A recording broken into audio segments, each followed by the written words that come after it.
commotion. Get ready for explosion, we rollin'.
So the commotion, get ready for explosion, we rollin'.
Come and show it. Tell me what you feel in your heart and your soul. There's nothing I would take for granted.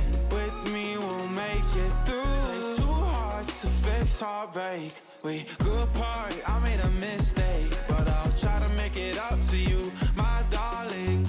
Ooh.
représente, qui je suis, putain. Va falloir que je me lève, que je recommence à zéro.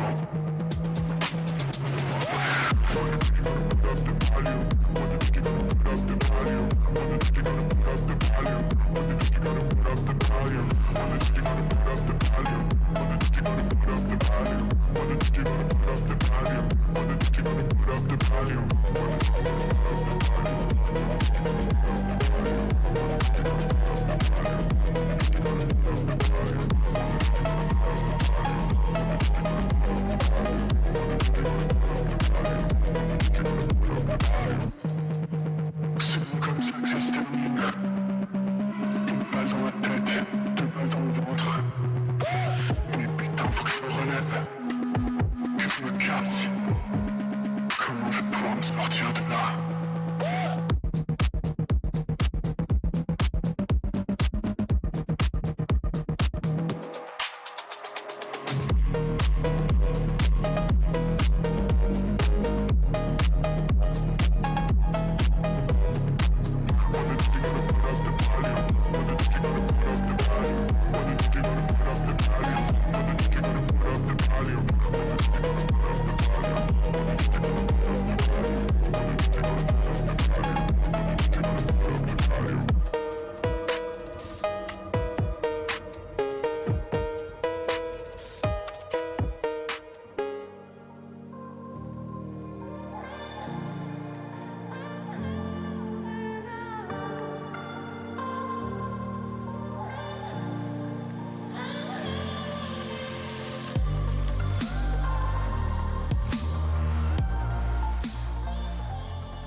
Hello and welcome everybody, welcome to the stream.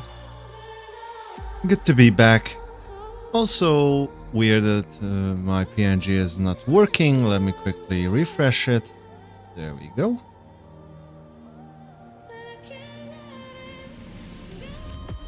So, to start with, I am very happy to announce that the devs from Girls Frontline 2 actually listened, and most of the changes are very well received, welcoming, and quite frankly super useful to have.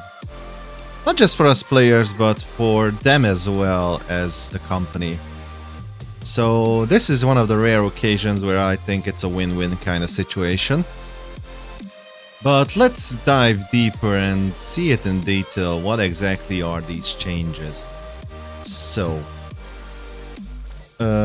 before that, let me quickly just refresh everything, because it seems some things have been broken. Shocker, I have been fiddling again with many of my settings. For example, the music on my display, the character, the cover name and the album specifically, the font that I'm using is a much more readable font now, not just a flashy something that it's quite hard to read. Also, I hoped I was able to optimize it a little bit, but it still has like a, let's say, 5 to 15 second delay whenever a song switches to update. For the time being, I cannot find a better solution or way to aka fix it.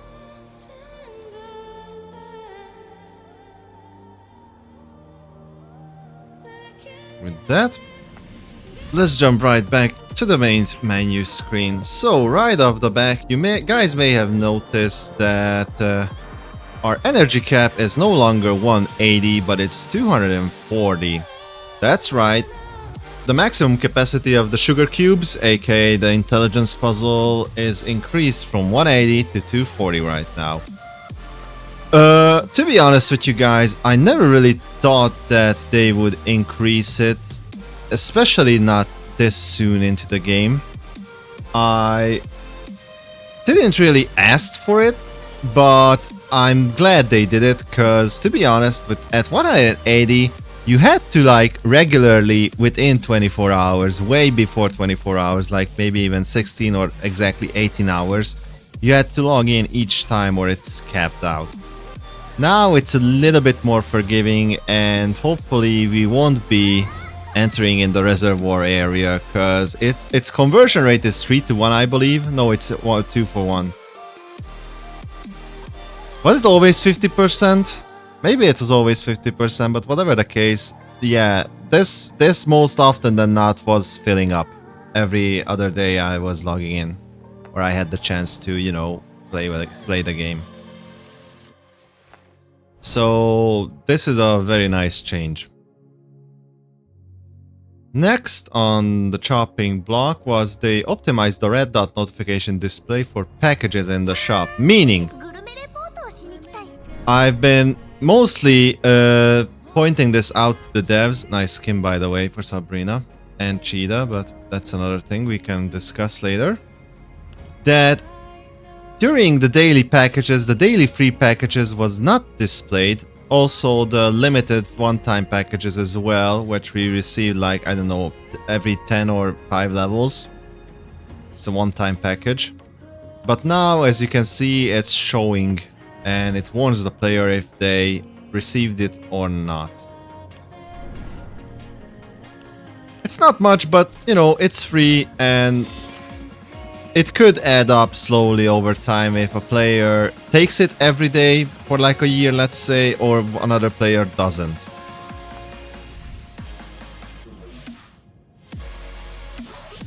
As a free-to-play player, like, every small thing counts, especially if it's one, literally free, and two, it takes no more than 5 seconds for you to do it. Okay. Next on the list, let me just quickly switch it up because it's annoying for me at this point. So they optimized the recruitment interface display, meaning commanders, us, can now preview the fortification and neural helix information of the dolls. Yep, this is a huge one.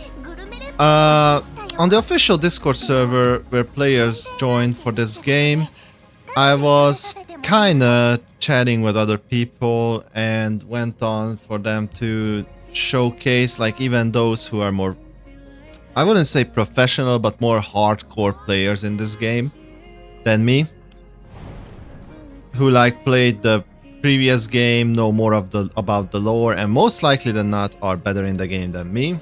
It's just the honest truth.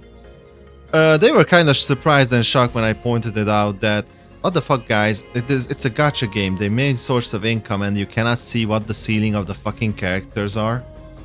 So yeah, now if we go into the recruitments, and for example, I have Suomi and her weapon, but I don't have Lushenaya, the new character. If I want to see the character, now I can actually see the character's fortification levels, aka is it worth pulling for her copies, or is it, you know, worth for pulling her at all because she has a high ceiling, or that ceiling at all, or a non-existent ceiling. And also, what are her neural helixes, aka why this is important, because it's not only tied to her character. For example, this key, if we were to invest in her, let's say the character isn't really good on herself, but the key, this last key that is switchable between characters, is fucking phenomenal. That in itself could be worth for someone. Pull for this character. Maybe not for her copies, but just a singular copy of the character. Level it up till you can get the key, and just use the key on another character, for example. With that said, as much as I am glad as they listened to my feedback and we can finally see the ceilings of the characters, I hope they would put 1 + 1 together, because I didn't mention this, but I found it pretty obvious, so that's why I didn't mention. The weapon banner is kind of the same, and I'm sad to see that they did not do the same thing to the weapons banner. For example, if I want to see the weapon, I still cannot see the ceiling of it. What is the weapon doing, and what are the stats on max caliber rank? I assume, based on with the other weapons, it's probably double of this at maximum rank, meaning it will do, if when the user has insight, it will be doing, instead of 10 at max rank, 20% damage extra, increased damage. It will deal 10% and it will deal 20. So it will be 20, 10, 20 instead of 10, 5, 10. And 2% differences in between. This may be just 1%. So at rank 2, for example, this would be 12, 6, 12, at rank 3, 14, 7, 14, etc. until 20, 10, 20 at max rank. That's my assumption. I do not know, and if I want to know, well, to be fair, yeah. So here I don't know, I cannot know if what is it on the max rank. I either don't give a fuck then and just say fuck it, I won't even pull for this weapon, or yeah, I just look out, tab out, look at on the internet, look at an external source, and again, then it's a problem with the game. I very wish they could have put like 1 plus 1 or 2 plus 2 together. Like, if there was a problem, this was a problem with the characters, why isn't it a problem with the weapon? I don't know, maybe I'm just picky, maybe I'm just thinking too much of how other players would think, but yeah. This is also kind of an easy fix, and well, maybe in the future, at least they are listening.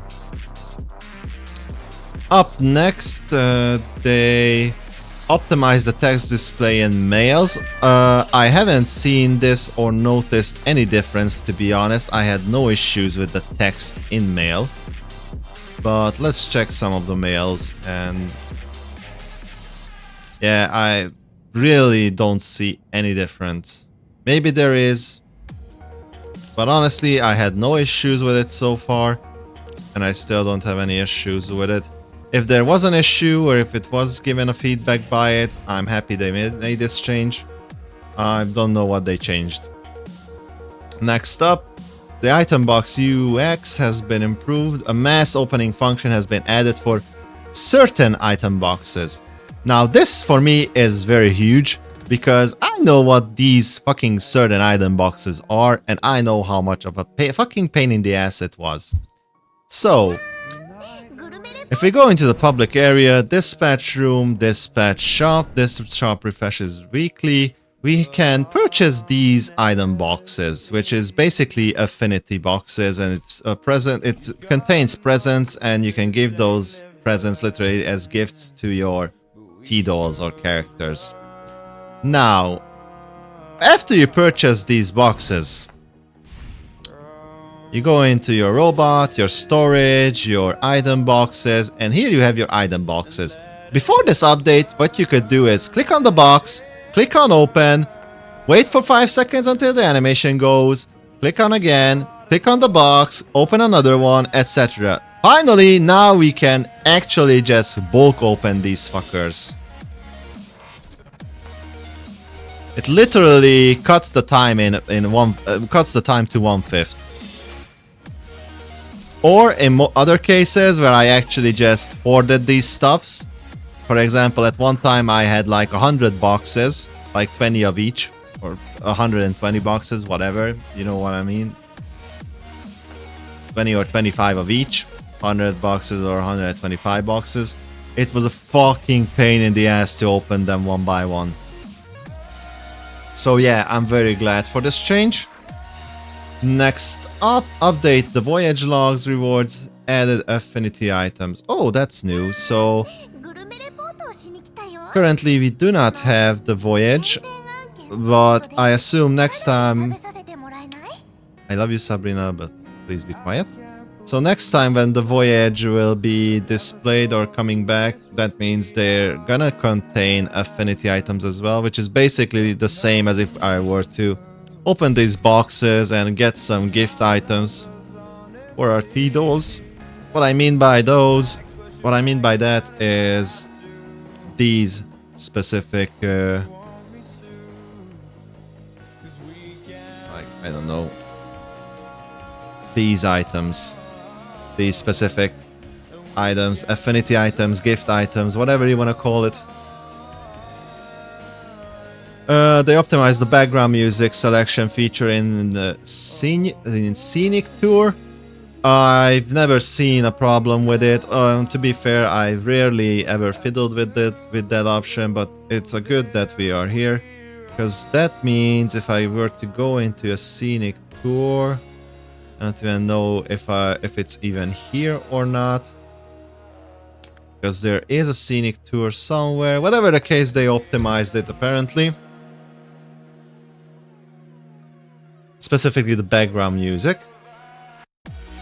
Next up, they improved the usability of the dispatch room. Well, we're at good space. Dispatch room. And increased the output of the dispatch room. Okay. Yeah.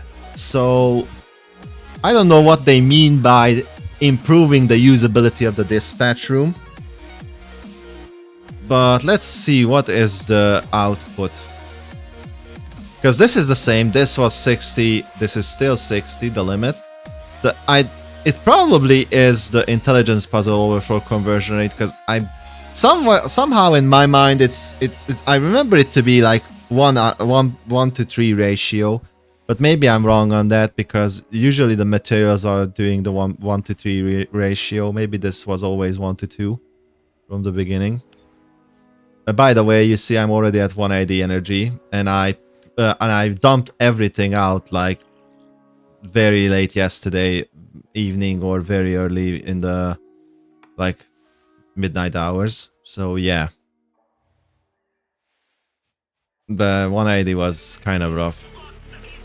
The output also seems to be the same here, so I don't really understand what they upgraded.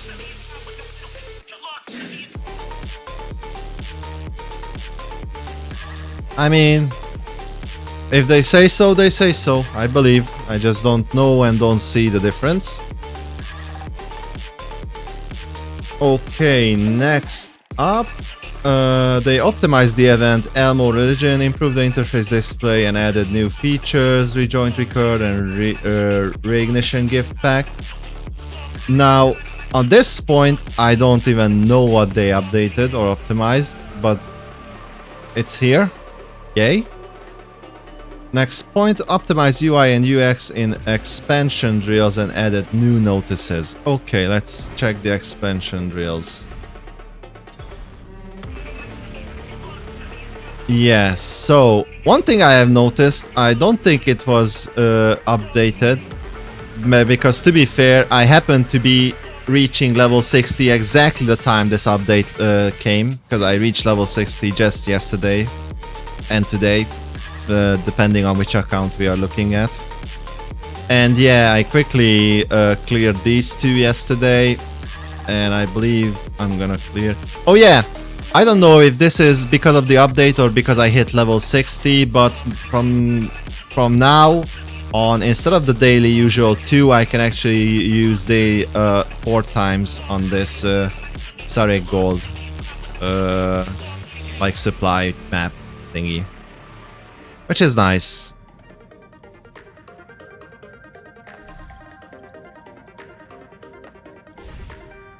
That's an easy 80 energy dumped every day.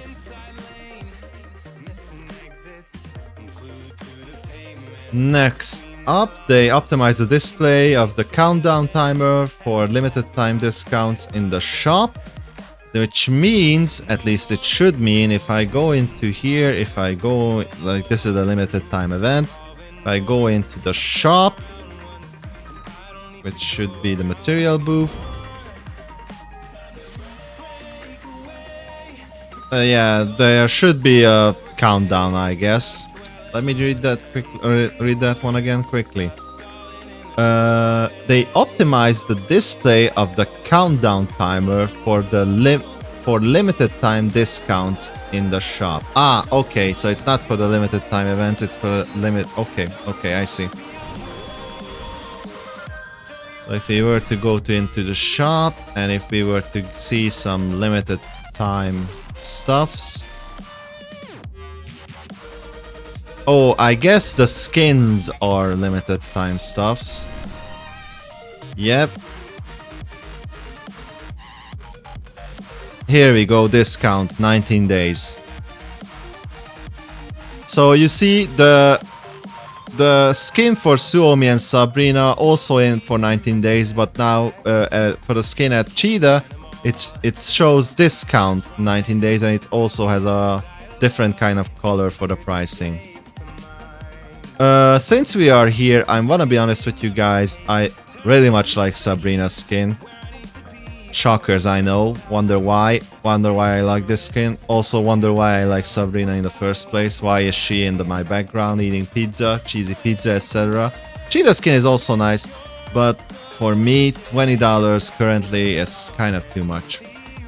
Like, if I were a little bit more well off, I wouldn't be so stingy, and I would love to support the game for with $20.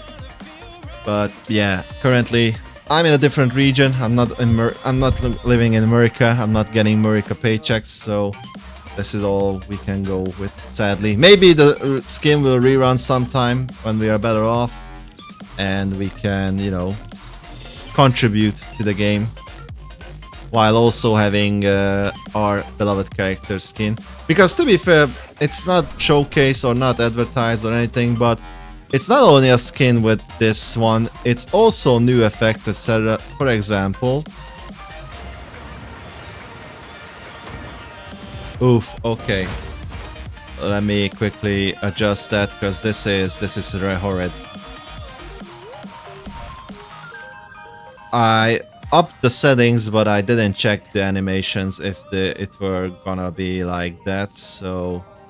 Let's move back to... medium. Let's go back to medium and see it now, because that was kind of bad. So let's watch it again. Okay, now it completely broke. Let's watch it again. There we go. So it has a unique animation. It has unique animations, unique interactions. The outfit, you can see what it has, basically. While, for example, the skin for Cheeta only contains this. Does this mean Suomi also has unique animations and skins? Oh yeah. So it's not just the skin, it's something a little bit more extra with the skin.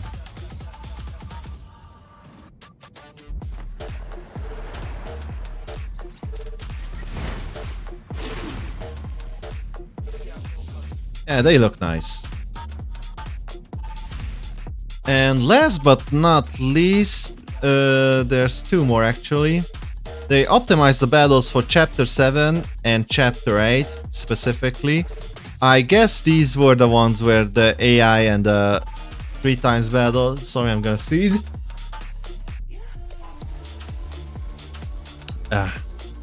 So where it kind of bugged out sometimes, especially in limited events where we encountered the creepy doll. Maybe that's fixed as well. I don't know. And last but not least, optimize the auto battle AI for Suomi. And I guess it's Suomi specifically. Now, I'll be honest with you, I don't know what was the issue with Suomi's AI. Suomi's AI was reasonable in my opinion. Like, the shield, the ultimate, was always thrown to like relatively huge clumps of enemies. Like, it always prioritized to hit 2 or more enemies. It was global shield. She used her ability, like the second ability, to fire as well. I'm not sure what was the problem or what needed to be optimized, but I can't wait to check her out. What was the improvement, or what is the improvement now versus then? So that's it for the updates and optimizations. There were a lot of bug fixes as well, but we are not gonna go into that. We are mostly interested in the optimizations and the updates. Like, we could go on for hours just looking on what bugs there were in the game and what bugs they fixed.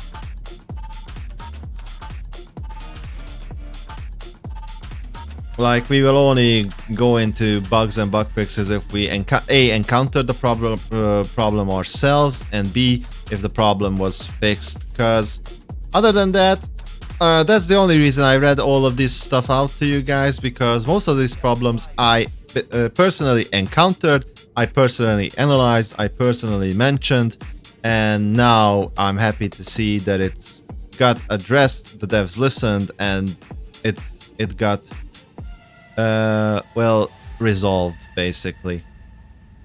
Well, most either resolved or they are working on it.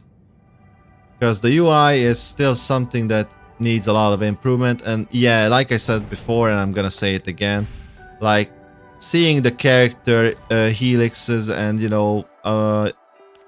the fortifications and neural helixes, finally, it's a very nice addition because it also it's better for their sales as well. But I hope they would put one and one together and they would do the same for the weapons, because I cannot see anywhere where I can see what is the weapon stats at max calibration rank, or any ranks specifically.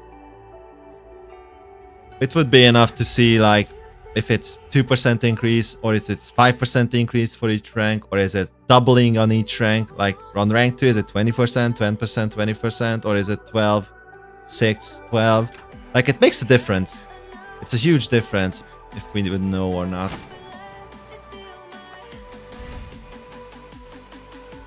Okay.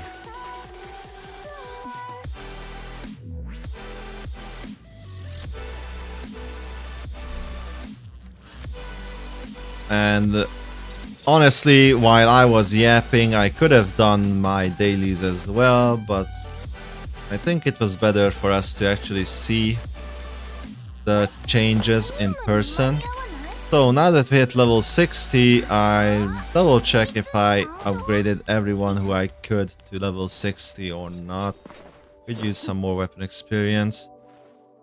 And on this account, I think we might actually just go for the level tier 8 boss right now, because I still haven't fully completed it.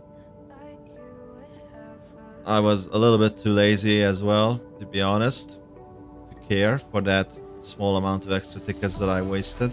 Okay, like quote unquote wasted. Unable to obtain would be a better term. So let me quickly dump the rest into weapon experience. Let me quickly level up the blade. We can smelt it down later if we need to. Nope. Well, 59. Okay, I'll take it. So we need to, I want to do the boss, and we also have the Halting Station event, which came in like 2 days ago. I never checked this one. I will probably do this one in one go later.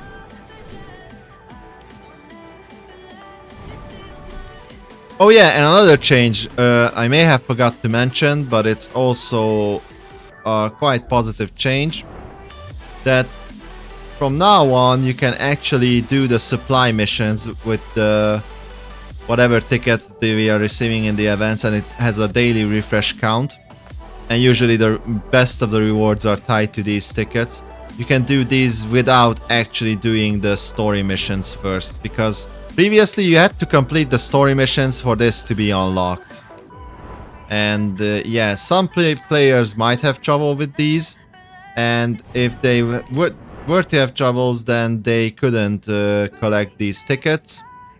And if they couldn't collect these tickets, because each clear gives you 560 tickets, if they couldn't clear these stages, then they couldn't just get the rewards basically, and they were missing out on so much.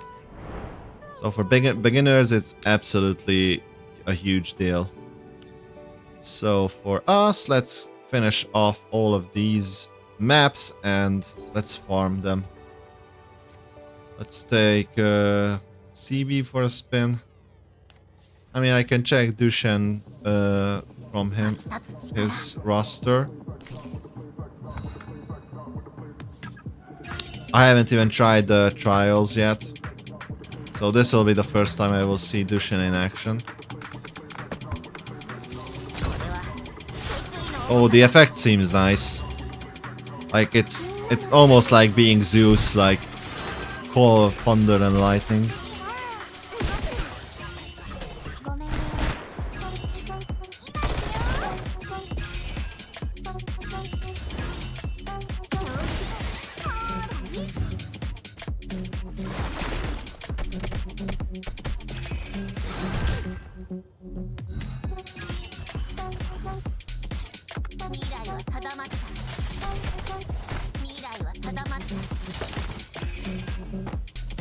Actually, I may see the improvements here right now, cause the whole thing seems smoother, even on 3x. Or is it just my FPS? I don't know. It seems more smooth. It doesn't seem as fast, but it seems more smooth.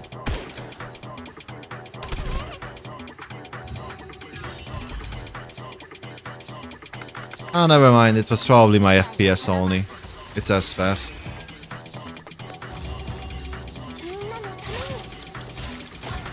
And yeah, the AI for Suomi feels the same. Like, so far I haven't noticed any difference.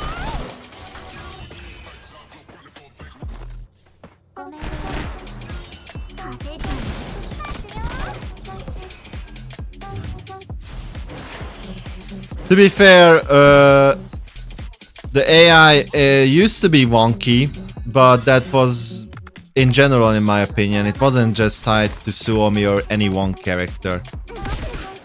Like, the AI sometimes did very stupid stuffs.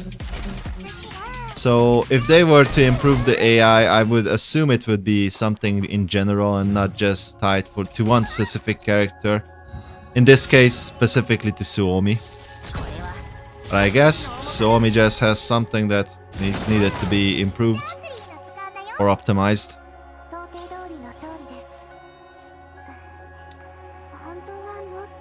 Okay, let's continue on with the last map.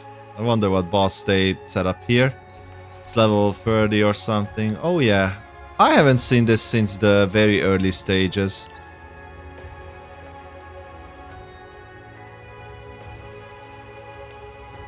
Let's take Big Boss for a spin. I haven't used his roster for a long time.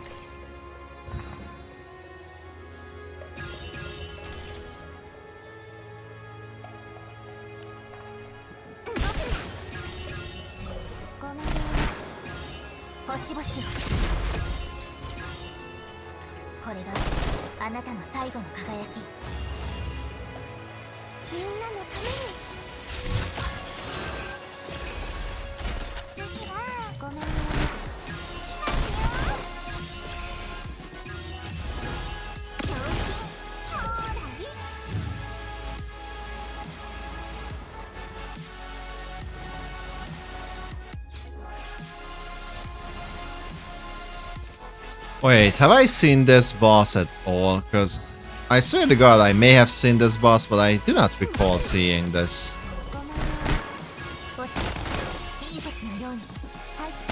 Maybe I'm just imagining it. Whatever the case, it's dead.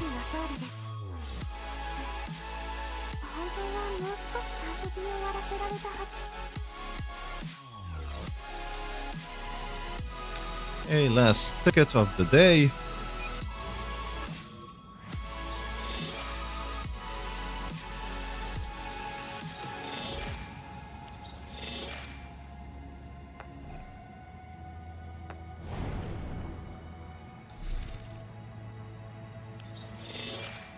The claim all button is also very nice, and I'm glad to see that.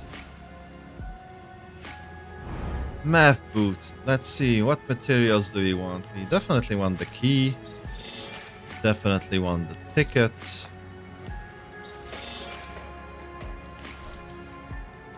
We want the sugar cubes, aka the collapse pieces. These are the most important things first and foremost. The keys, the tickets, and the sugar cubes. And then it's like whatever. The cores are important, but I'm gonna get the gifts first. Oh yeah, oh yeah, oh yeah, oh yeah.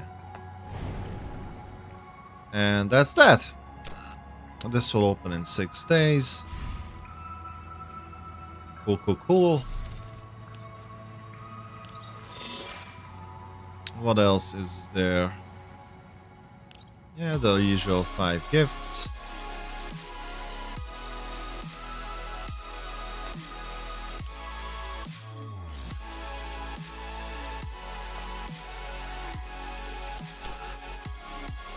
Ah yes, the Covenant is not yet there.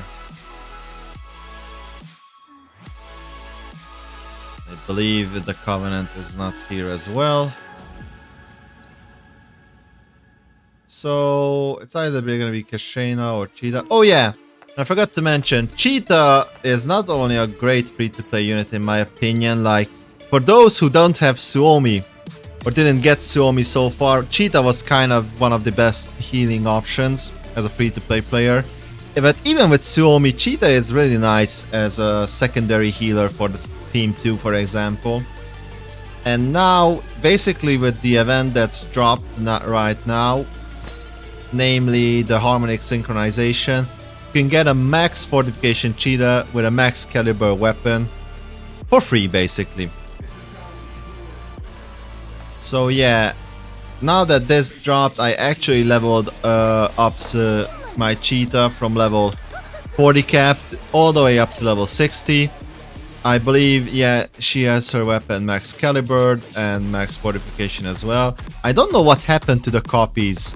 Like, what actually happens to the copies of the fortification, because I already had Cheeta at some fortification level.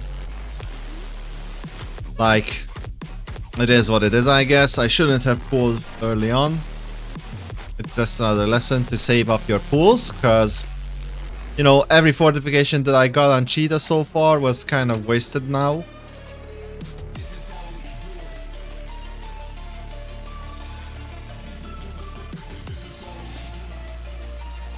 But yeah, so that's that. Let's see. Oh yeah, keys. Keys. And helixes. Because I do believe I picked up, yep, crit rate attack boost, small key. You can go into here.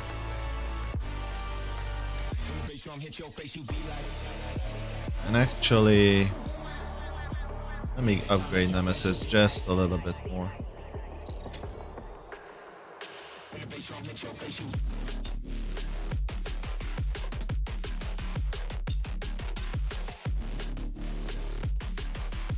Sure, this seems nice.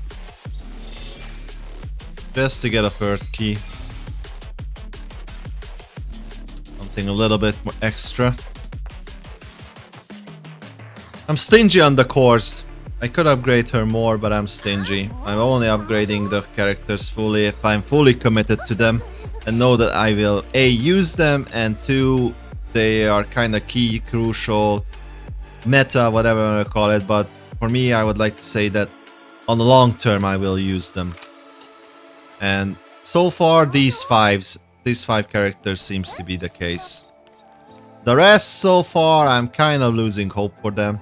I leveled up Groza a bit just because I got this weapon for her, which is kind of nice. Nemesis is super useful. I'm still debating if I should level her up fully.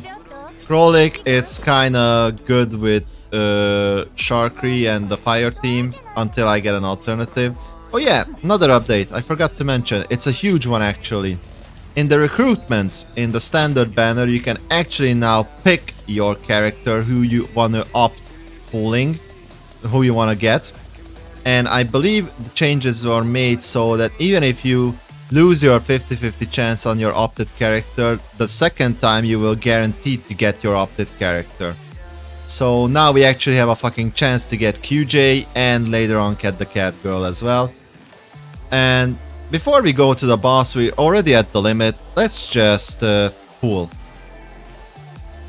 So we can do 20 pulls. We are guaranteed to get one character. Is it gonna be...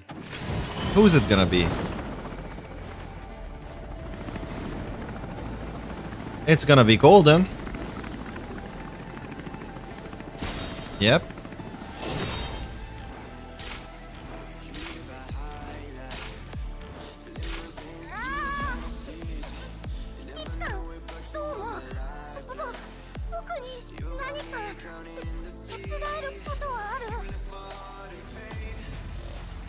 Ah, Lotta.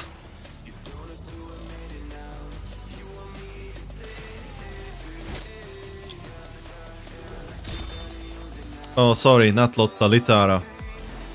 Whatever.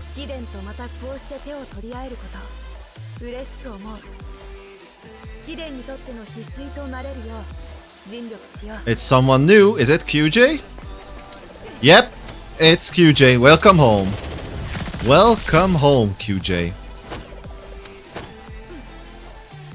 I so needed you.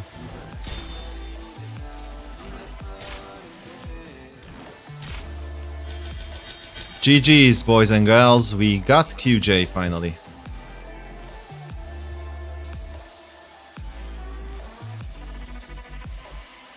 Let me quickly check how it turned out. Do,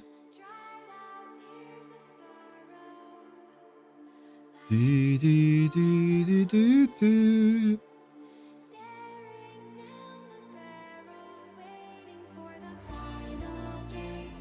Open.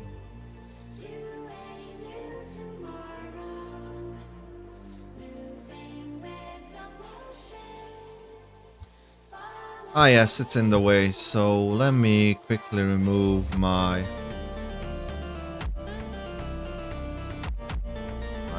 chat overlay and let's make the screenshot again.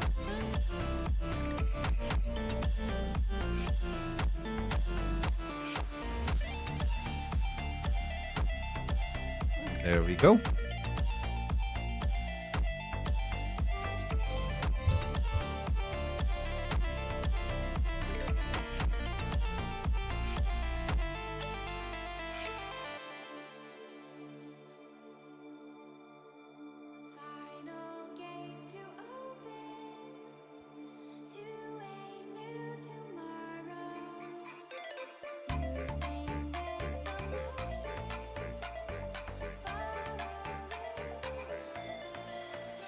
Alrighty. Okay, with that said, now we have the selector as well. I'm probably gonna opt to get the cat girl as well. Yep. Let's get a copy of Peritia. And I'll go for a copy of Tololo as well, just to be just to have at least one copy of every doll.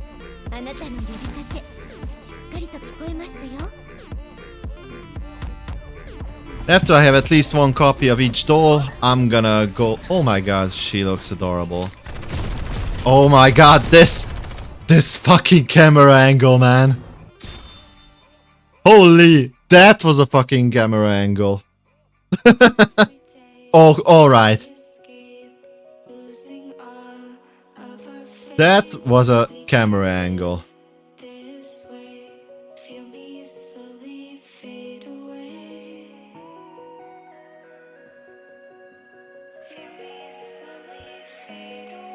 God damn. What was it? 240 selector?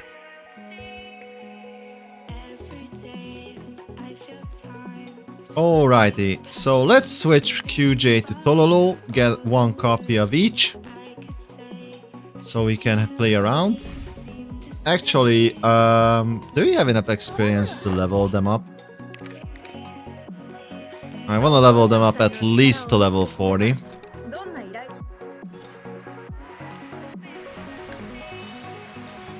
But let's start with each of them to level 20.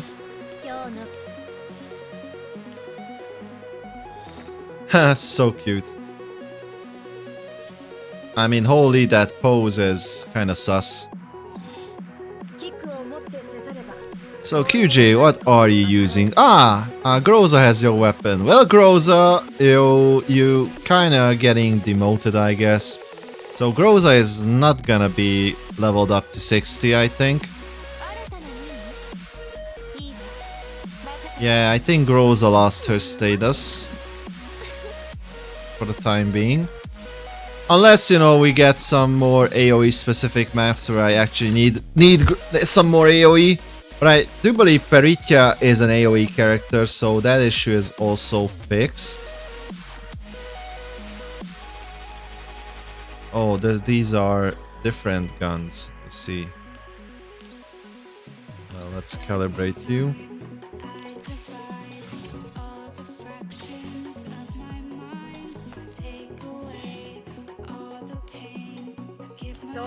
at least I had the weapon for QJ maxed, so I wanted to max QJ anyways, because she is kind of a key character to our fire team, quote-unquote fire team.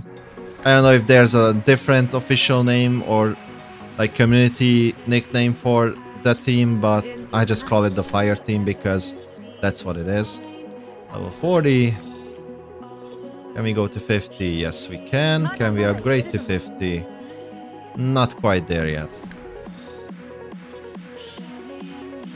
Alright.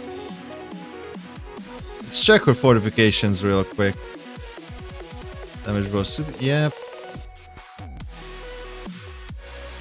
Oh, okay, so we don't need critical rate on her actually. Because if we have her fortification 2, it's just basically guaranteed to crit. Yep, nice, nice, nice. Yeah, her last one isn't as big as I thought it would be, but it's a nice addition. Like, Suomi's last fortification is fucking game changer. And some other dolls have also have game changer last fortifications. For me, I would go to like fortification 2. This is the most crucial one I've seen so far.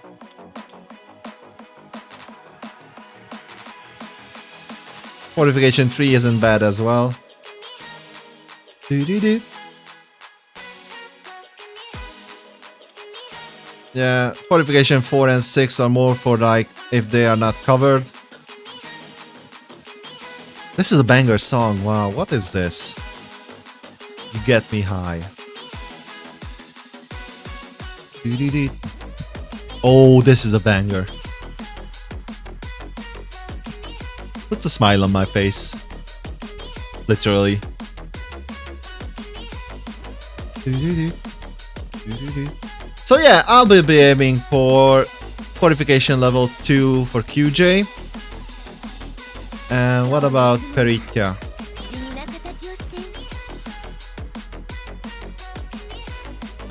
It's whatever. I don't know how good this is. That's nice. I believe this is a huge DPS increase if she hits at least five targets.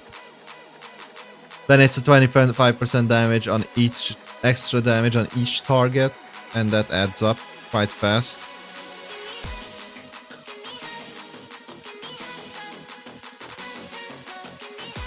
Okay. Oh, this is the... So at Fortification 4 we get the same Peritia as we had in the prologue, like in chapter 1 or 0, where she was like doing the AoE attack and the 3x3 area was excluded. So that's interesting because I didn't know back at the time that the Peritia that used that ability was at least Fortification 4. Because I thought Peritia came basically with that skill, that it excludes that inner 3x3 area. But I guess it was just a little bit misleading. Or misinformed, I guess. Yeah, that's nice. Holy! 4 times action support. Additional action support. Yeah, her final fortification seems busted. Okay. So... Neural helixes. Definitely want to unlock it to the fullest until we can.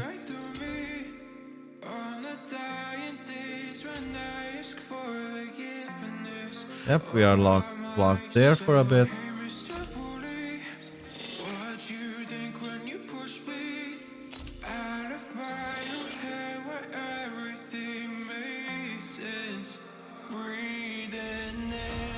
I mean, this is the 4th one. I think we can get some from the event tomorrow. Yep, here's the 4th one. We can get 30 out of this. I believe we can also get a little bit from one of the shops somewhere somehow, because you know shops are all over the place every time. So it's not this shop. Is it the boss shop?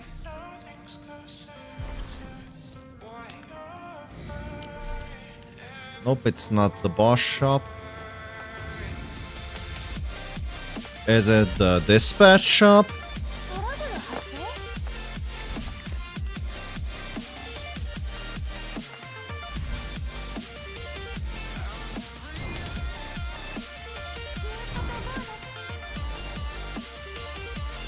Oh yeah, I will clear these two as well. Sure, let's give you a gift. In fact, let's level you up from the get-go.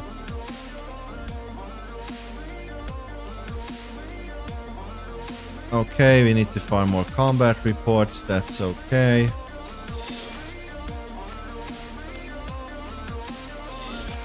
This is why I leveled her up to 20, by the way. I mean, we could level up her as well, possibly. Sure. We need some experience here as well. Nope, it's enough. Level 2 then. Done deal.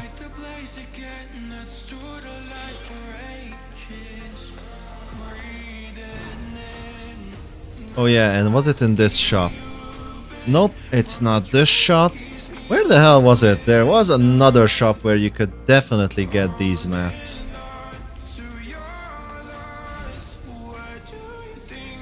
It's not the dispatch shop, it's not the boss shop, it's not the regular shop. You can get it from the event shop. There was one more shop somewhere. Or was it the Gamba from the dispatch shop, dispatch room? Maybe it was the Gamba room.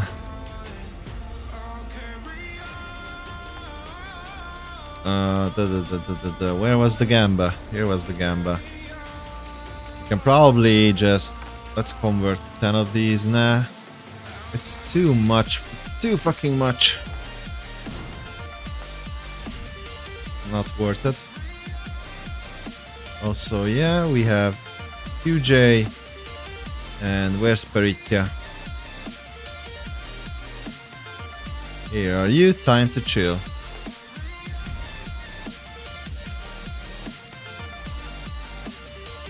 Peritia, QJ.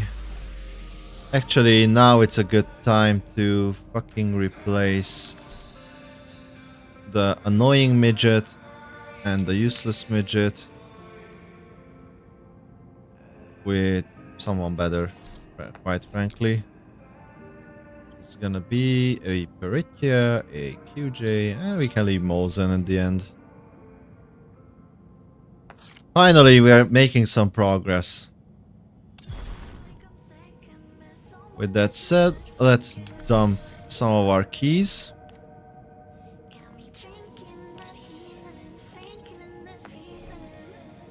Oh yeah, I forgot to reopen my chat overlay. Give me a second and I'll just tab out for now. Hello CV, hello, welcome, welcome. Cat machine gun indeed. Like holy, the animation when I got introduced to that character, the camera angle was something else. It was fucking nice.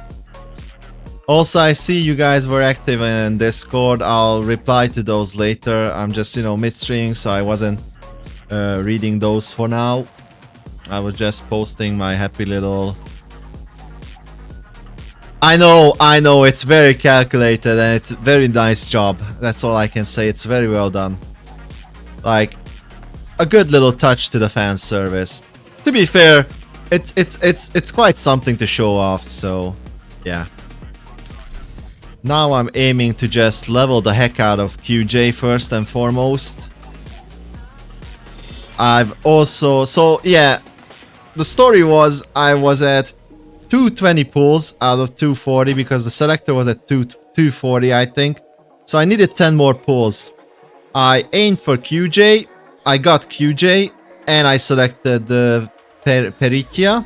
And now I'm aiming for Tololo, because Tololo is the last character who I don't own. And my next goal will be to get Fortification level 2 with QJ. Because her Fortification 2 is quite something. Basically, it guarantees crit on her. And that's all I need.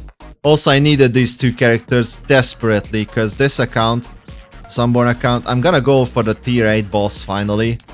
Hopefully full clear it, because I still wasn't able to fully clear it, as you know.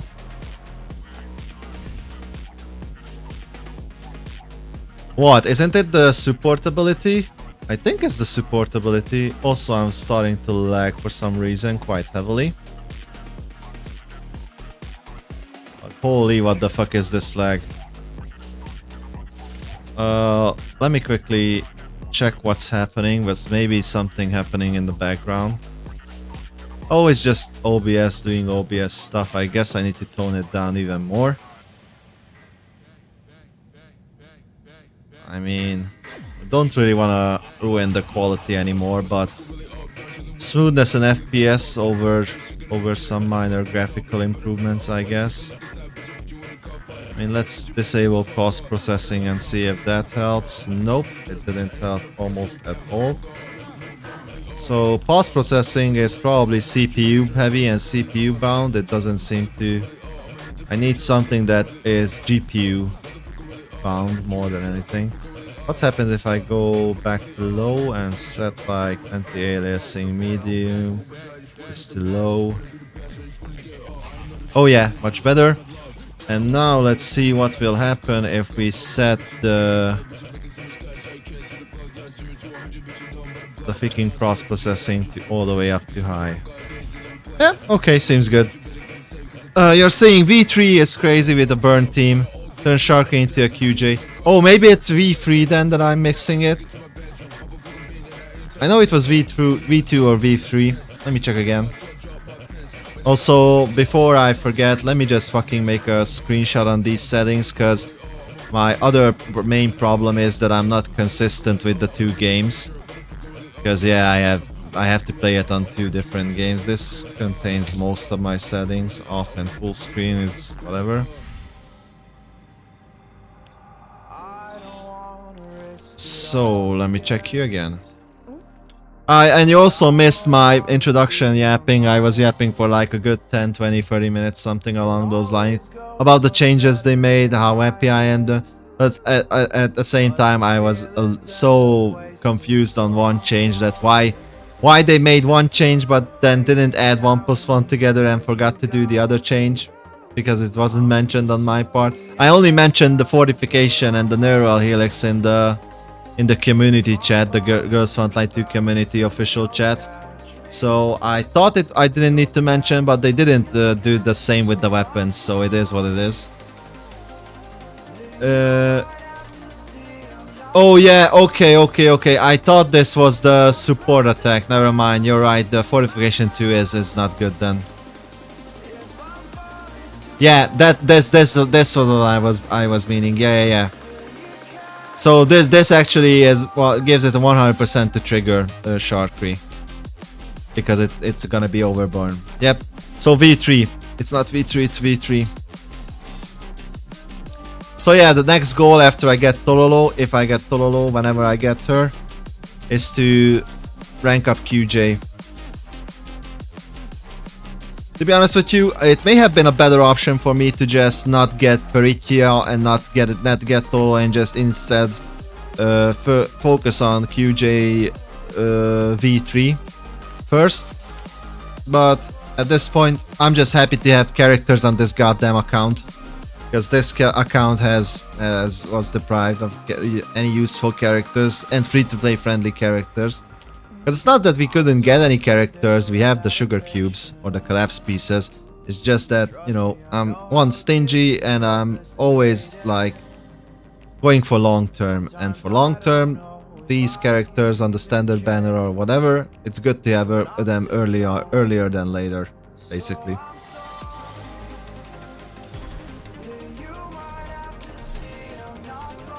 So let's burn another hundo.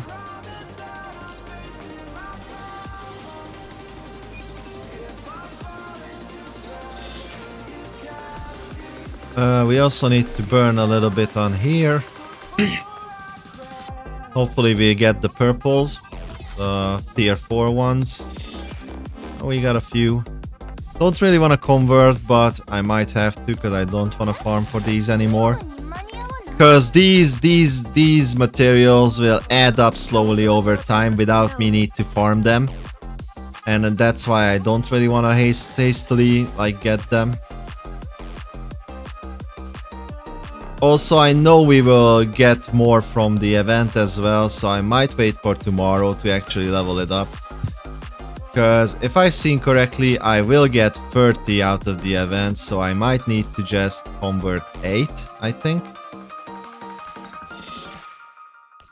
Oops, I actually converted another one. Well, shit happens. I didn't plan to do that.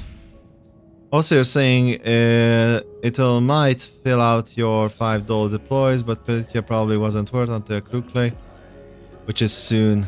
Trademark. I mean, I'm just getting one copy of each for the sake of getting one copy of each. Like, I'm not thinking that far ahead. I haven't, like, I'm still not spoiling myself with Kukle. What she is, how she looks like, what she does, etc. I don't care about those. I care when it finally drops. Because I don't take this game seriously just yet for now. I'm still in the learning process, in my opinion. I'm still nowhere near to be a Girls Frontline 2 guide maker. Like, I'm not even familiar with the lore.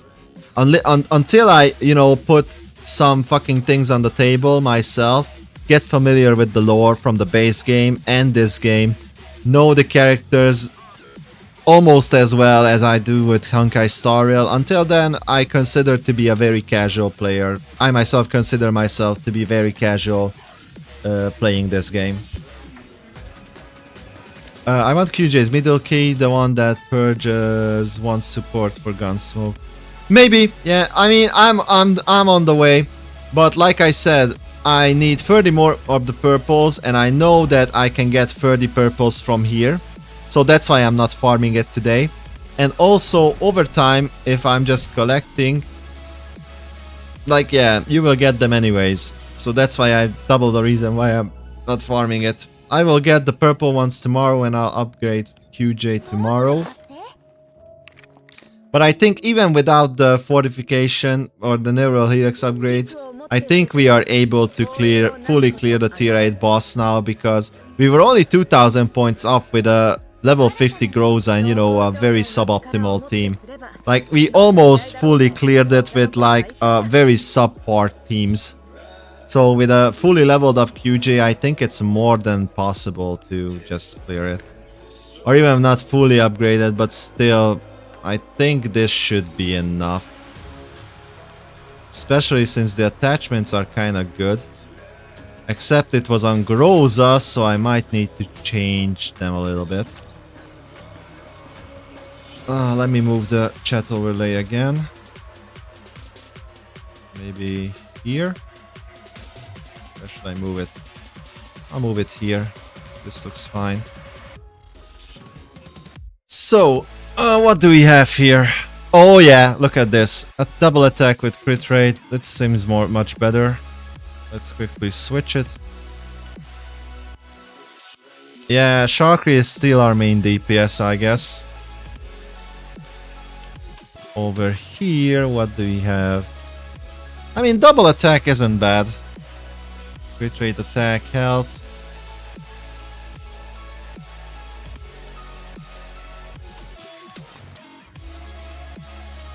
Crit rate, attack. I mean, we can calibrate this and see what we will get, I guess. Maybe with some luck it will be better rolled with the substats. And let's see, is it better or not? Sharkry has a 9 crit with 4.7 attack. I mean, yeah, it's already better. So I'm just gonna lock it. And I prefer the health boost over the defense boost. This has double attack. Maybe but the attack is only 6.9%. No, wait, this is the highest attack. Which is better? Higher attack? Never mind. I will probably give this to Sharkry then. Because I think the 9% crit rate is not as much important as the 2% plus the 50 flat attack. Gunsmoke is in 46 hours, so don't forget QJ's key. Yeah, sure. I won't. Is it 48 hours? I've seen it's opening in 5 days. Am I tripping?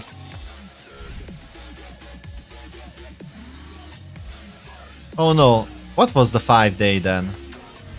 Or 6-day? Was it? Oh yeah, it was this. Okay, I'm tripping. I'm mixing it. Okay. Okay, I will get her key tomorrow. Like, as soon as, you know, I can do the 3 times event maps and get the tickets, you know, exchange the tickets, and yeah.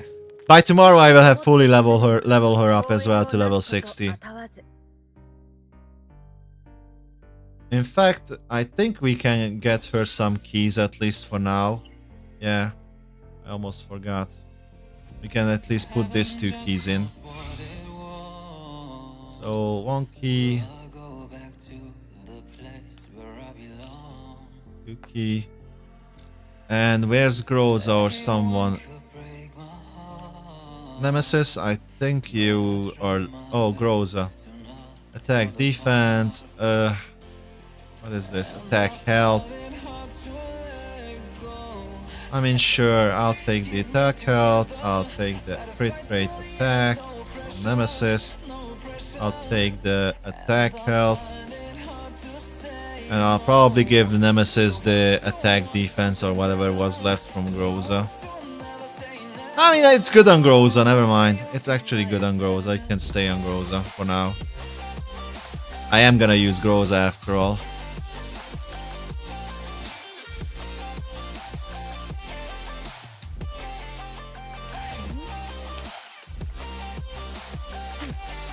Did I forget anything else that is crucial? I don't think so. So...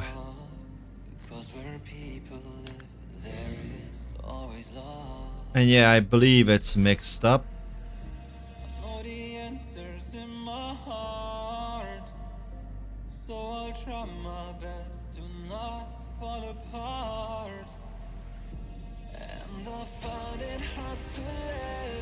I mean, I might not even use Groza.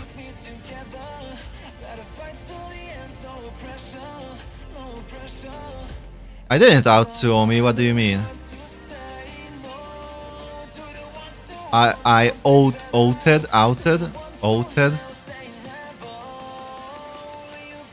I'm probably dumb, I don't understand this outed thing. I'm just thinking what to do with QJ.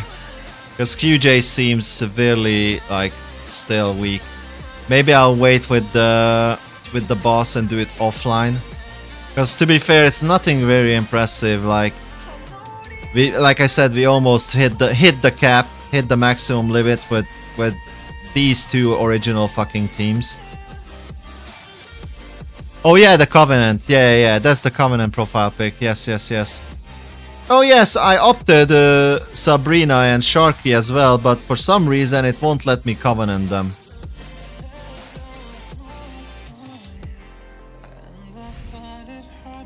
I don't know if it's because something I'm missing or it's not implemented yet, but I have Sabrina as well, not available, and I have Sharkry as well that is not available for some reason.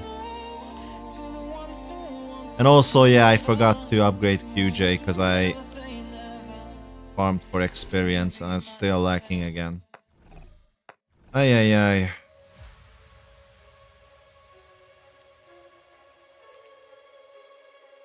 Okay, if they will have it sometime, I guess, implemented. Actually, I can actually get more experience, I think. Do I have? Yes, I have. Give me that goddamn experience. It's not much, but it's something. Also, I don't even know what I want from this. I'll open these later. Is this enough? Is the question.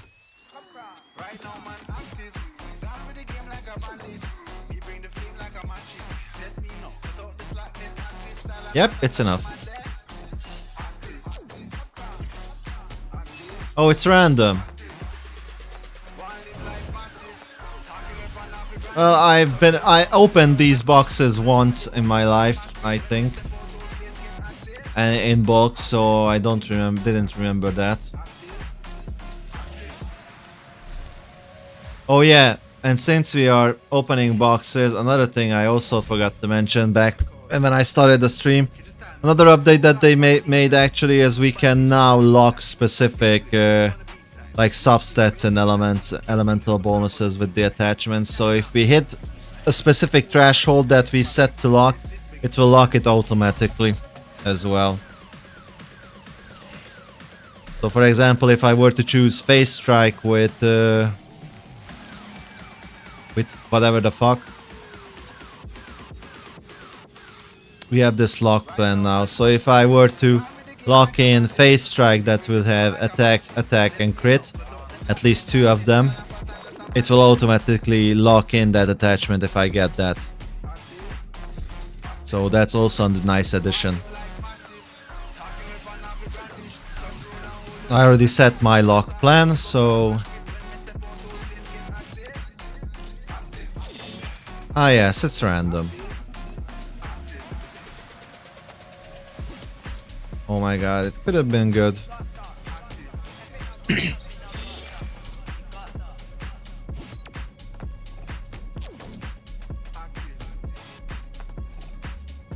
Yeah, it's totally random. God damn it. 5 full. 2. Oh, that's actually a nice piece. Attack with double crit. Flat attack, but still not a bad piece. Burn. And it is what it is. We got one useful piece out of it. Not a perfect one, but it's not a bad one.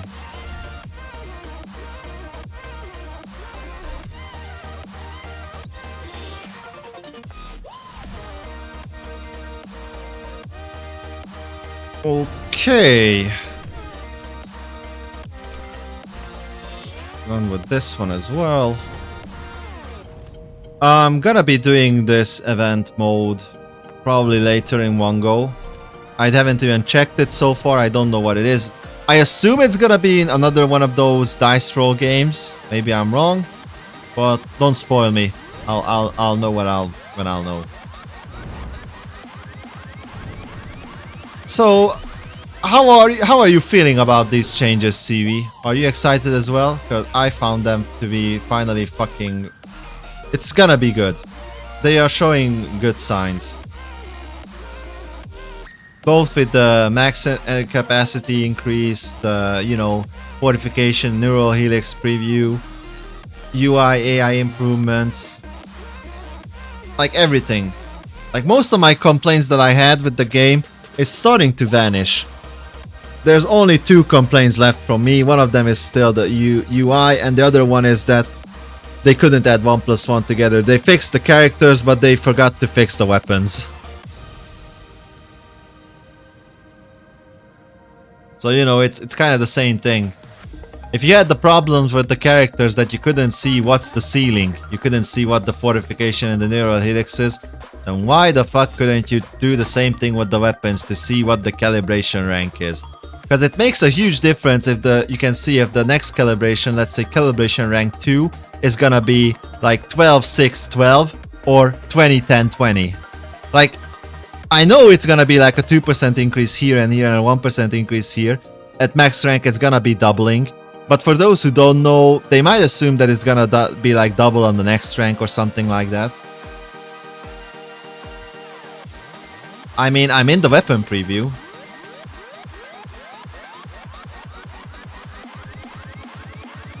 Okay, buried menu. Okay, let's have fun with this. So, I don't have I don't have Dushenyawa's weapon. Where can I see it in the game? What is the caliber upgrade of the weapon and what stats it gives? Guide me through it if you know.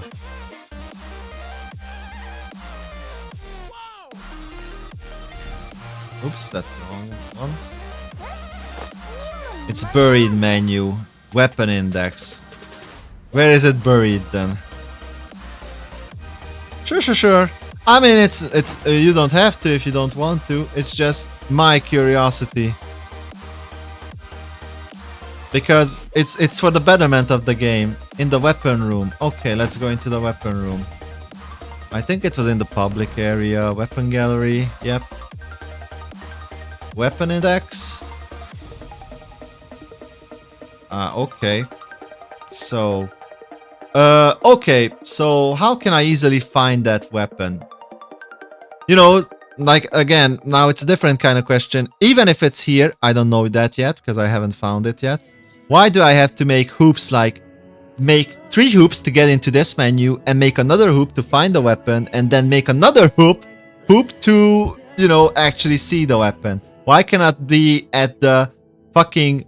Like, it's like having a loaf of bread, having a for sale sign next to the bread, and instead having the price on there next to the bread with the for sale sign. It's like after you pick up the bag for the bread that you want to put it in, you have to scan the bag, and then the scanned bag will give you a QR code, and then you can go on the internet on your mobile phone, and then on the internet you can, with that QR code, see the price of the bread. You know what I'm saying? It's just unnecessary fucking hoops. I'm not speaking about me being annoyed or anything. I'm mostly speaking of, like, it's bad for the game, like, financially. Because, again, I can't emphasize this enough, it's a fucking gacha game. Their main source of income is from the fucking gacha, and if the fucking gacha banner is not good, then don't expect people to, you know, blindly pull. Because for me, and I do believe that this is for most other... either casual or free to play or just players in general, like, if I don't know what I'm getting, I don't see the full information, I don't see the transparency, I don't see the fucking ceiling, the capabilities of either the characters or the weapon, then A, I might just be disencouraged, B, say fuck it and I don't care, C, it gives off a red flag that, oh my god, are they trying to hide something, or are they just incompetent? They don't know. They were just thinking they are trying to hide something, you know, try to hide why isn't, what's the best they can go for. Even though they don't try to hide it, they just have a bad UI for it. But they don't assume that most of the time. And yeah, and or D, some player might actually take the time to search these menus, to make the hoops, to find these buried menus, or, you know, do some external searching on the internet, but that's bad. Yeah, I'm glad to see you agree with me on that one. Oh, this doesn't even do it, you're saying. Please give me a sec, because I've been yapping so much, my throat is kinda hurting right now. Let me take a sip.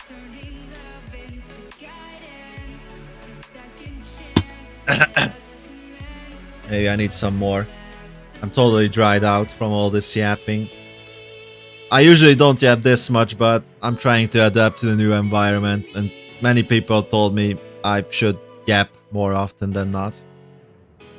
So even if I don't personally like to yap, and it's not me and my style personally, if that's what it needs to be done, aka it's required, then fuck it, I'll do it. Even if it's uncomfortable for me or unusual. It is what it is. I'll do everything what needs to be done, to be honest.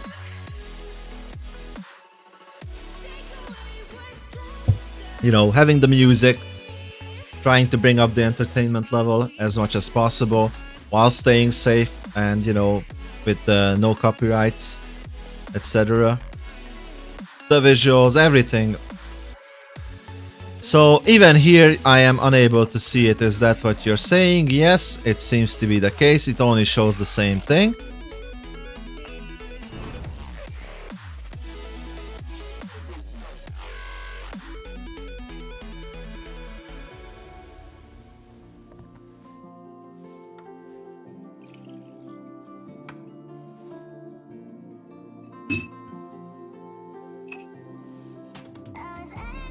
They're saying they are getting thousands of dollars from those guys on the top end of the military sim leaderboard. I mean, for sure, for sure.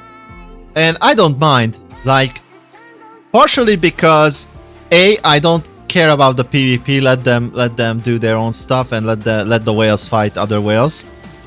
2, though, thanks to those military whales, we can enjoy this game basically.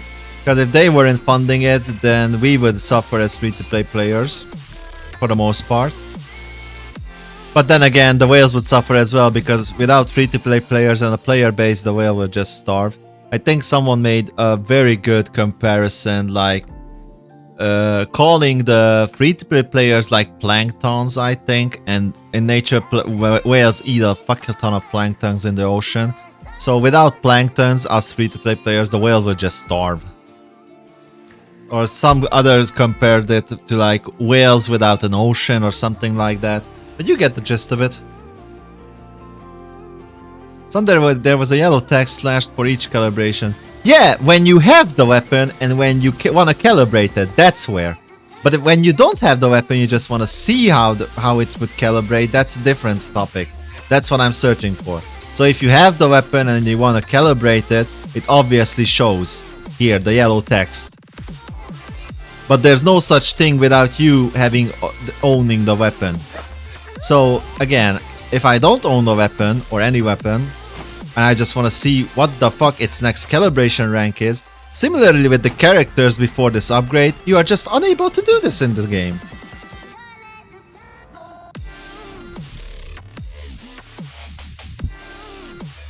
I mean, okay, it doesn't have it now, or I don't see it. I mean, I believe if you say that, but just tell me where it is then.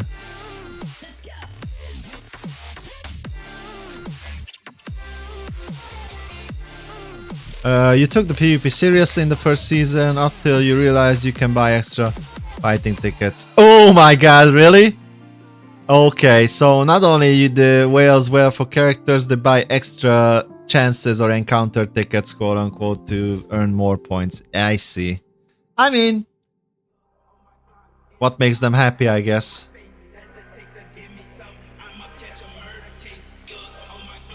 To me, until it doesn't affect me and the player base in a sense where, okay, it's kind of a hard topic, because if you're a free-to-play player and you want to aim for PvP, obviously it frustrates people and they will just give up on it. So in a sense, it's not good that this is a thing, but on the other hand, this is what brings them money, and since nobody really cares about the PvP who are casual players and not like these huge spenders, I guess it's okay. Because basically the PvP in this game is like your quote-unquote 4 whales section, and everything else is for the everybody section. So it's bad, but it could be worse. Yeah, I know, exactly. Yeah. Oh, maybe I found it. Is this it? Nope. It just brings me back over here. I mean, I'll click every fucking thing that's available. Just give it a fair chance and see.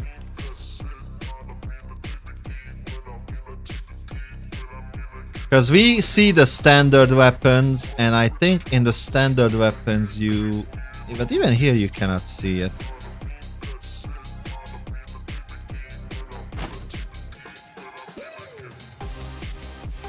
The V1 Suomi, I agree. The V1 Maki, I cannot agree for sure, but I can see it because, like I said, Macchiato is purely a PvP character in my eyes.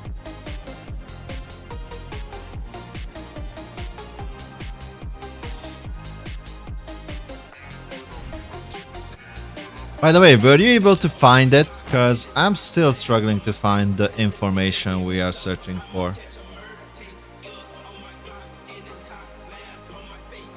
Like even this. Like this description is only showing if I have the mouse button on hold. If I release it, it just goes away. So there's no way for me to comfortably just toggle this and read it, you know? It's just, I have to keep the mouse button pushed down for me to read this. That's why the camera is moving with the weapon. Because if I release it, poof, it goes away. Poof, like smoke. If I hold it down again, now I can read it. And I have to keep the mouse button pushed as well. So I don't know who makes these decisions and why. Why is this a thing? Like, when was ever a game designed where if you want to read something, you need to press and hold the mouse button down? There is no fucking game like this. Not gacha, not multiplayer, not online, not single player. This is the first fucking game I see this. Like, this is just fucking terrible UI design. And again, I'm not saying this to shit on the devs, but this is like reinventing the wheel. This is like making a square wheel at this point. Because this is like CV. Tell me, am I wrong in this? Tell me, am I wrong? Like, you don't see this option anywhere else, and you can only see this if I click and hold the fucking mouse button. It's fucking hilarious.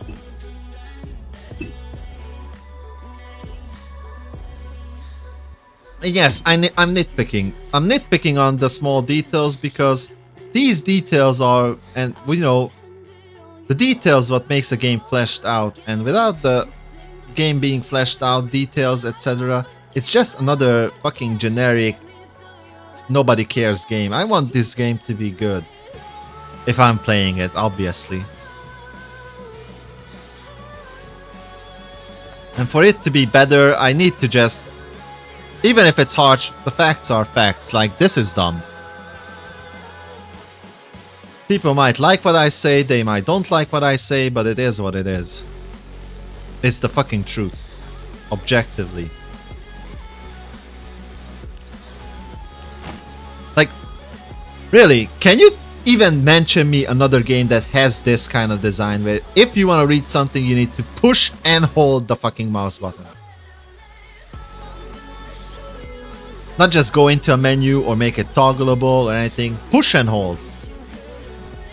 Like, okay, in some cases there is, for example, in like detective games where, you know, you pick on a viewable item and then rotate the item, and let's say there's a scratch mark or a marking here on the back, and you know, you have to find clues. But but I'm talking about this generic type of sense, like push and hold.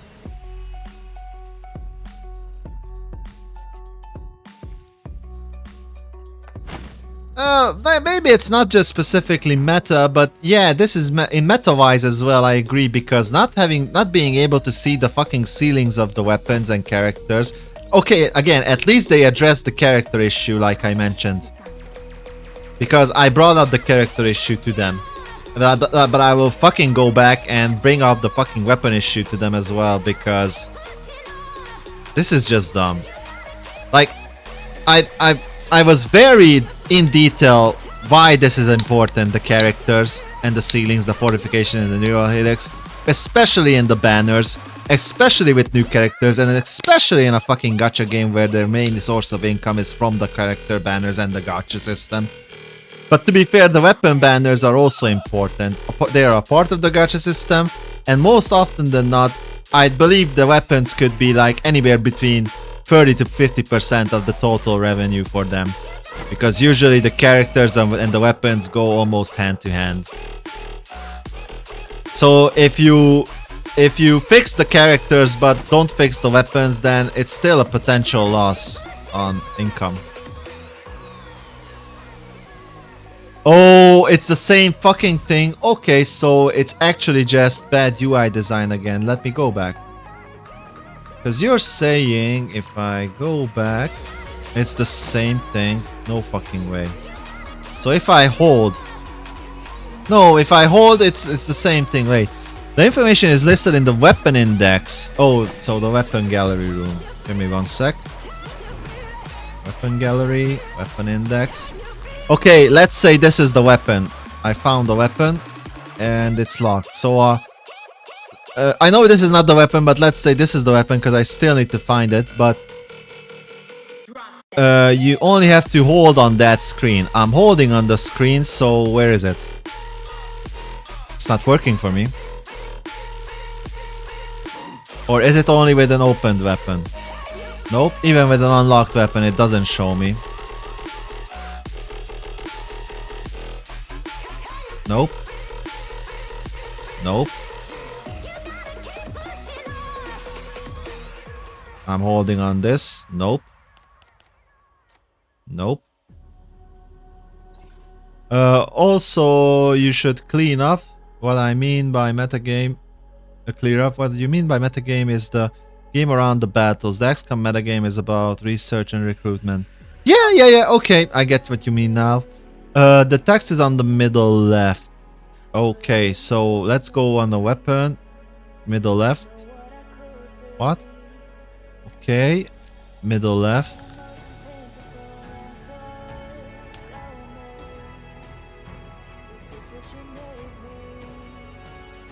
Don't hold, you'll see it eventually. Okay. Is this...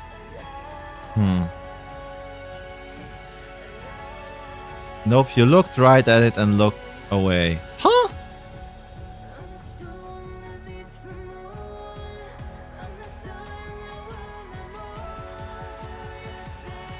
Oh, nope.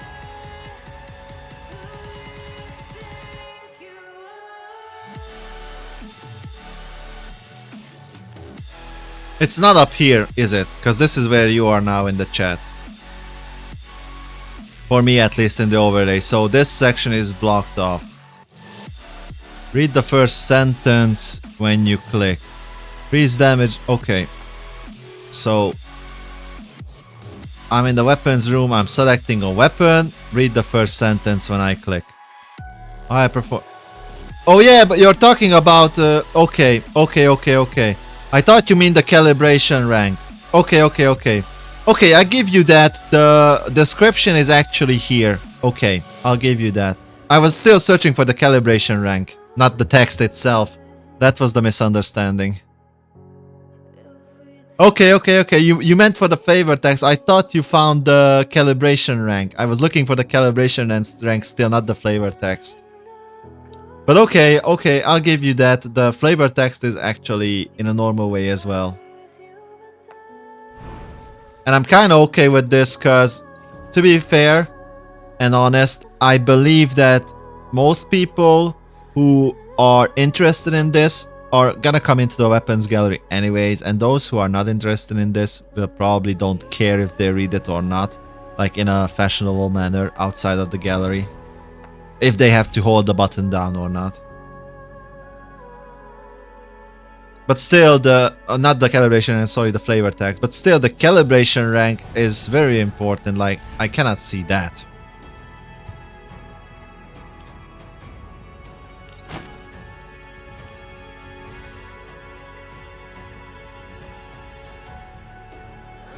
So yeah, I'll probably mention this next time. Maybe tomorrow.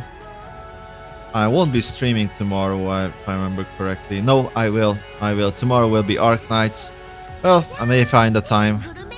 If not, I'll leave it to Sunday.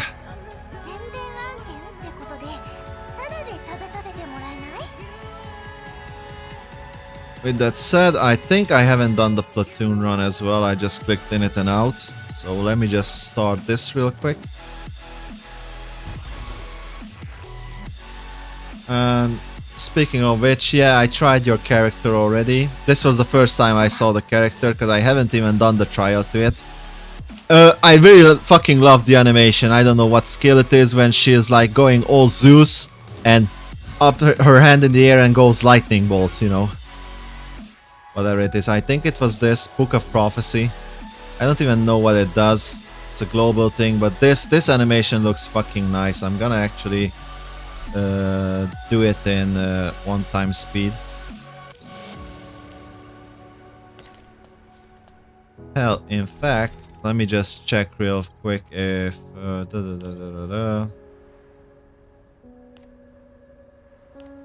Let's see the ultimate animation as well.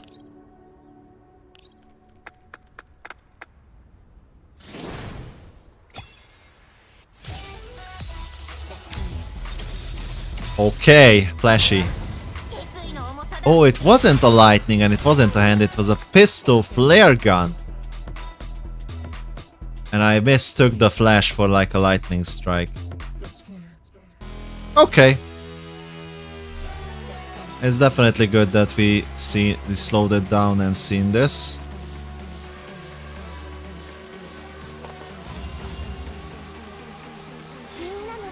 Imagine mixing the pistol and the flash with a Zeus in the hand with lightning strike.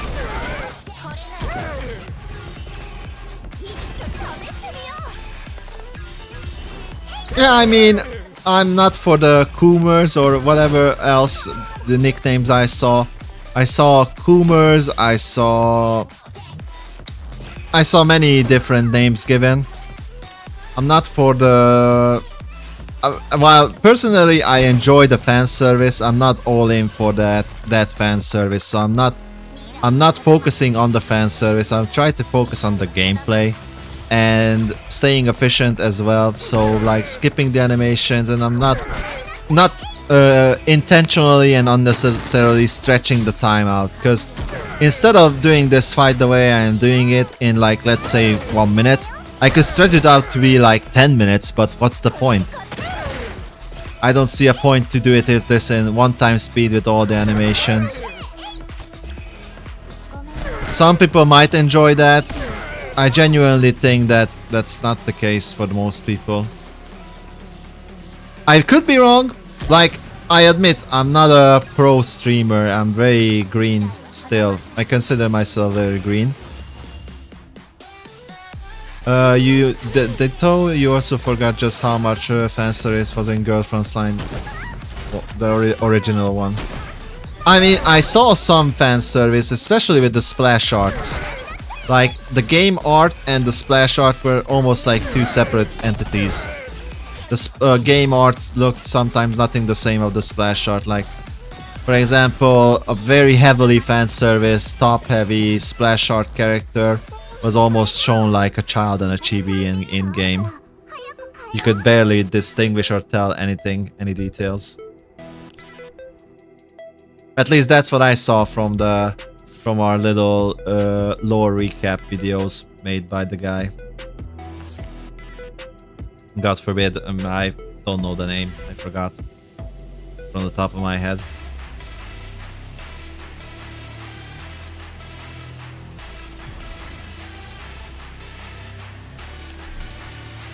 Okay, let's burn the rest of our energy, and I think we are done with this account for now. I won't forget tomorrow to level up QJ's stuff. You like Suomi's regular animation way more than her beach out. Really? Same with Tololo. Oh, I see. So TLL is Tololo. I see. They are just fan service with those outfits. I mean, the biggest one is probably our Spas 12 here. Like, that animation is fucking fire, especially at the end with the leg spread and the boing boing melodies.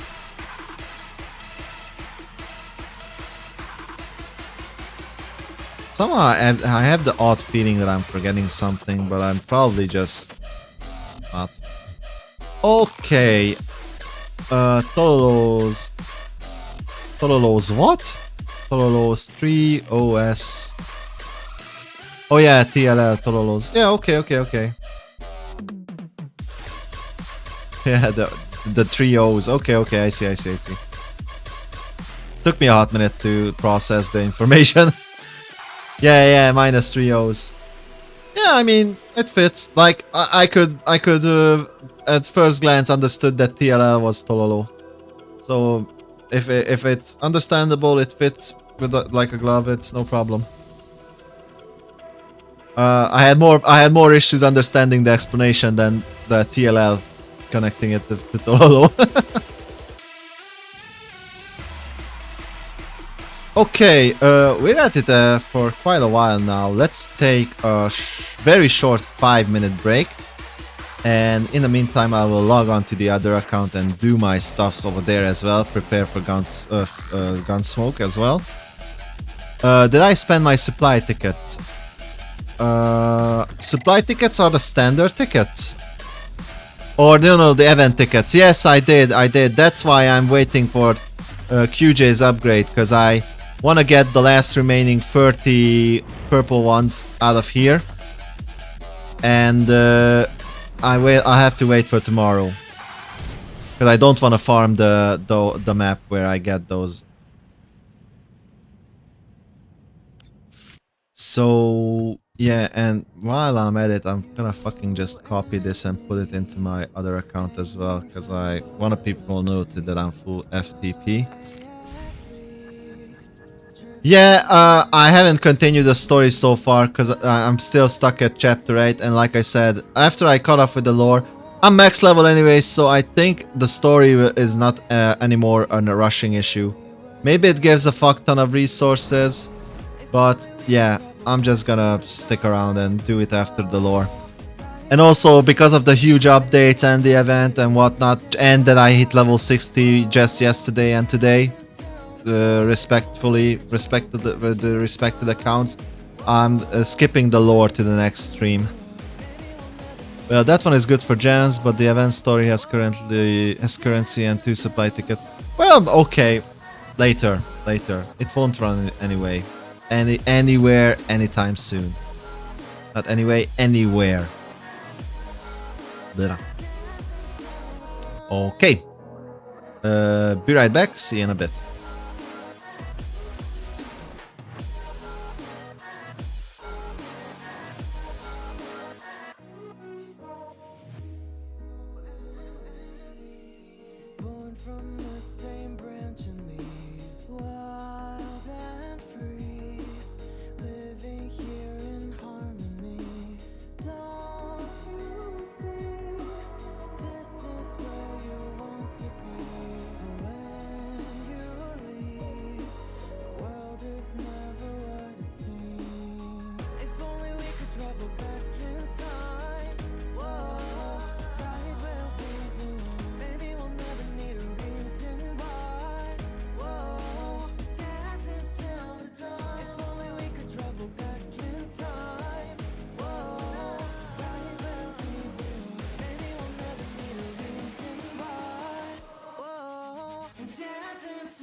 And I'm back.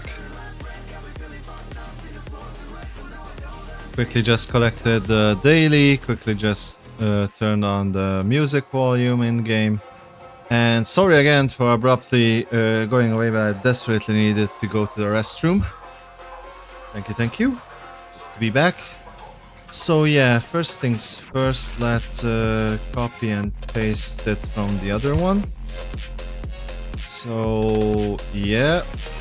Also, let's okay, so music settings are done. Also copy pasted the other launcher settings, so now we shouldn't be experiencing any like GPU hiccups here as well. Shop. Finally it's showing. Good addition. Okay, let's start with some Gamba. Being able to do the supply mission without having to rush the story was a good change for the events. Yes, indeed it was. Like again, like I started my whole stream yapping about for the first 30 minutes about all or mostly all of the changes. I forgot one or two here and now, and then I slowly added them up the way I remembered them. Because, you know, most of the things were there in the optimized section, but a lot of the things were in the bug fix section, so I usually don't read them out and, you know, don't care about them, but because I also mentioned that for the most part I only read them out this time because many of those I have personally noticed, I have personally reported, and now I personally experienced the changed version of it. And for example, just the sugar cube amount increase was very significant, so might as well, you know, went with all of the patches and node and updates and changes. Audio level seems okay, so let's start with some Gamba, shall we? What do we have here? Oh, we have 50 pulls and we are 40 away from the characters. So we don't have Petria or QJ. We had Tololo on here preemptively before that, so at least we don't have to hunt for Tololo. Let's go for QJ. That's a dud. Dud. 30. Nope. I guess we have to go for the heart pity. Welcome home, QJ. God damn it. Oh, it was the heart pity on the other one. Well, okay. I mean, you know what? I'm gonna go for QJ just to be safe. QJ for first and foremost.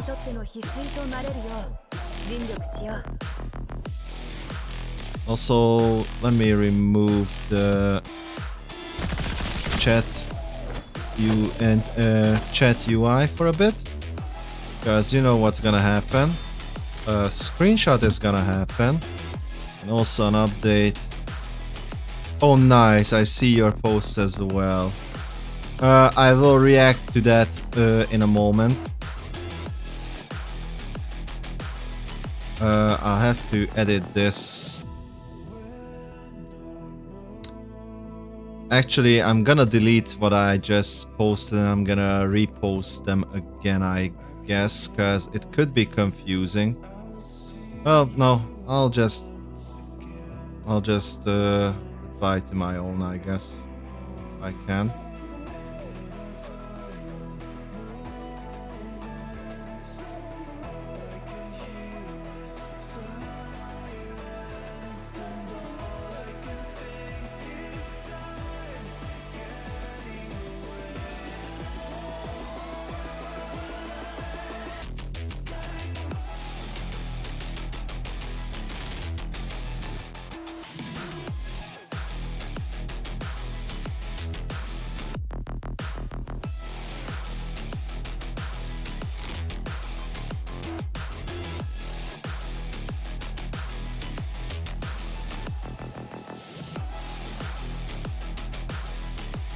Okay. Let's go for the full pity. Maybe we get lucky. Nope. Oh, I'm glad we didn't get lucky because I forgot to change this from QJ to Peritia. Because the same deal with the other account, we wanna get at least one copy of each, and then we can focus on getting QJ.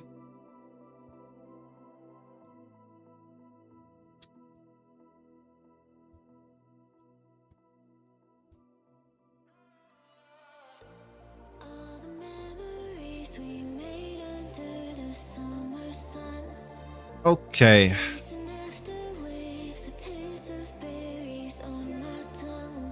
I hope that will clear the confusion. And like I said, I'll check everything that you and Nova posted from yesterday up till now afterwards. Putting the chat overlay back on.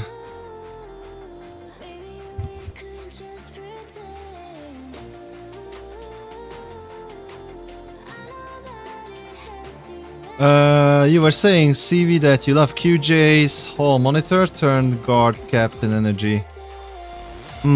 Hall monitor turned guard captain.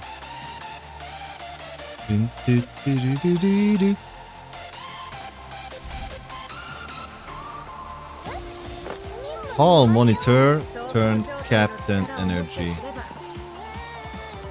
I don't quite get it, but I'm happy for it for you.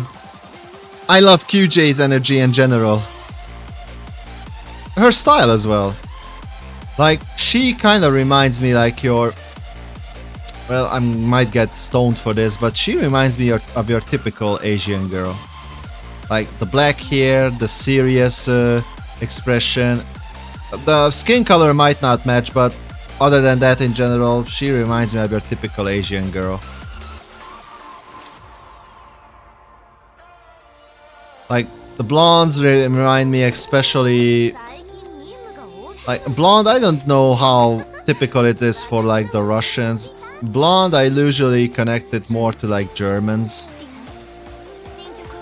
Red, it's totally anime. Purple, also totally anime.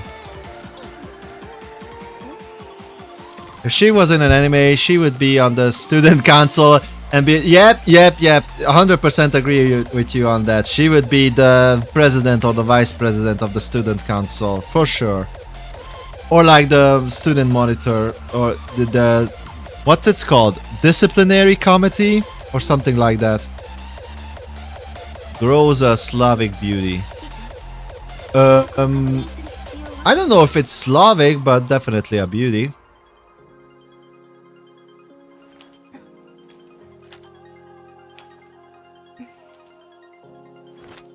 Like, I could picture Groza like in any modern Western place, not just Slavic.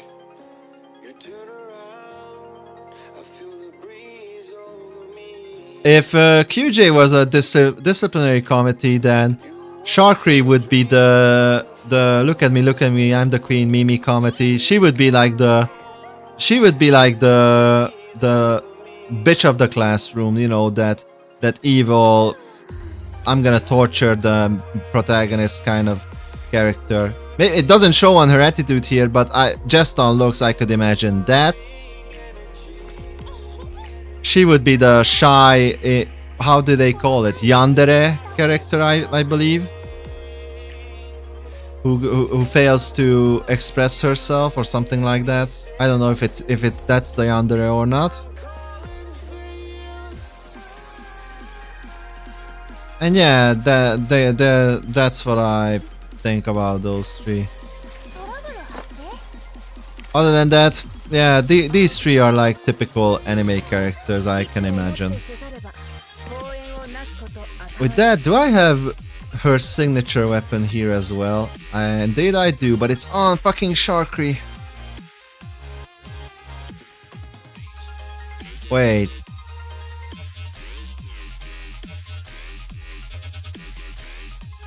Yeah, it's on fucking Sharkry. I need to get Tololo's weapon and give Tololo's weapon to Sharkry, I guess. Fuck. Okay. Where was the weapon shop? Oof, I almost forgot about these. I mean, we can take it preemptively before we forget. Most definitely I'm gonna pick these up. Ah, here we go. You only remember a bit of Sharkry's personality from the Maki event. She's a big show-up, but also willing to call out Maki's lone wolf behavior out.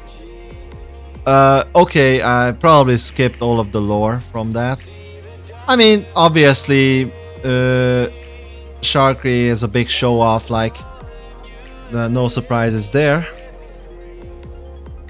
I think we need the planetary. I think this is Tololo's signature, yep.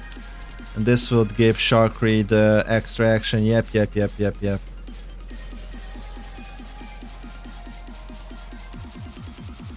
Yeah.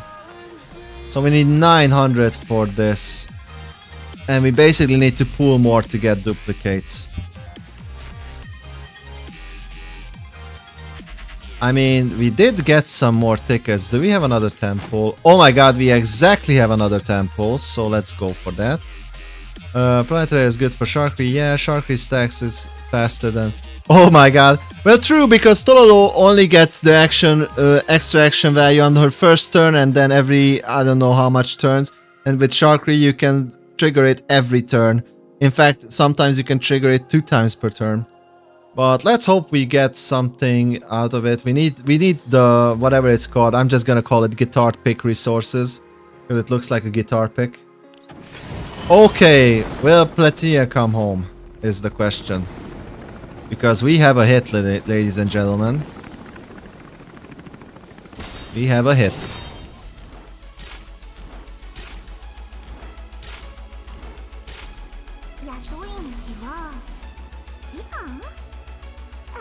This is Kashena's voice, I believe.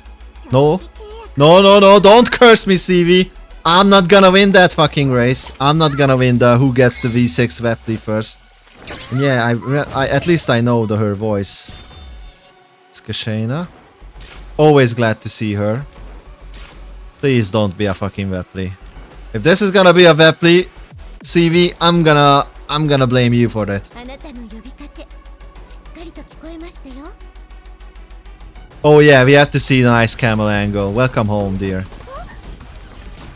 Like, wait for it, like this fucking camera angle, god damn. Welcome home.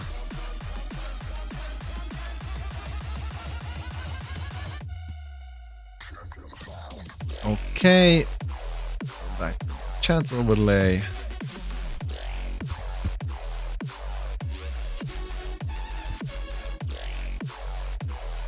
Just gonna tab out just in case I missed your response. Yeah, I missed your response. Yeah, it's a great angle to look at what she's shooting for sure. I mean, obviously everybody is looking what she's shooting at and not where from she's shooting at from that camera angle, obviously. Or what's happening. Everybody is focused on what's happening on the right side in the background. We know it. Nobody looks on the left side. For sure, for sure.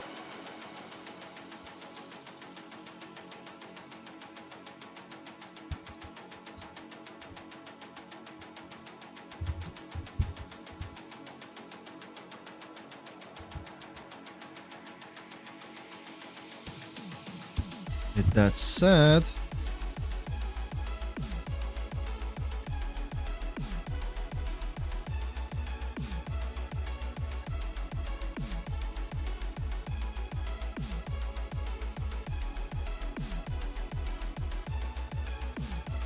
I mean, I'm gonna rename it somewhere, something else. I'll rename it.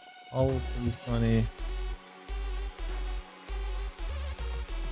This is the Sun selector. This is the How selector. No, this was the How 50.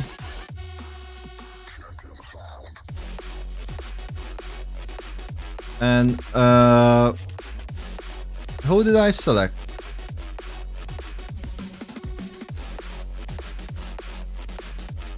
I'm getting confused, you know. Oh yeah, this was.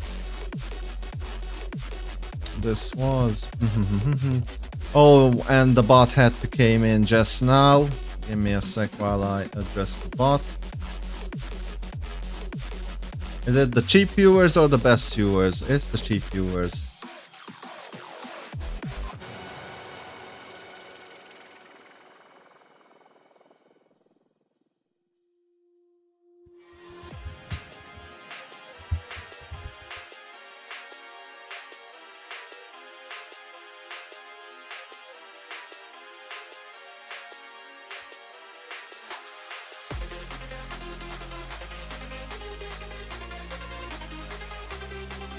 Okay.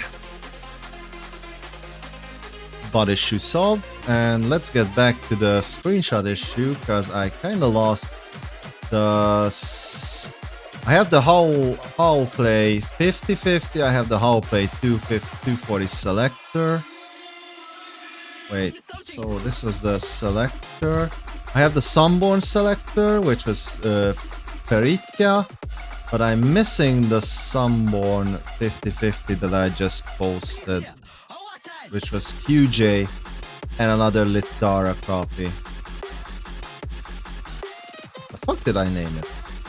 Wait, can I not just see what I named it if I want to re-download it from the Discord server?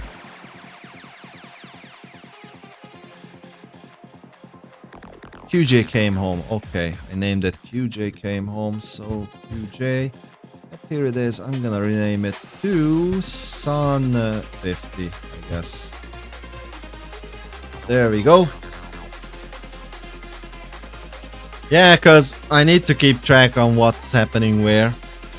Personally as well, cause I'm interested in the stats and the numbers. And sometimes when you get two Peritias and one from the 50/50 banner, one from the selector, etc., like it's getting confusing.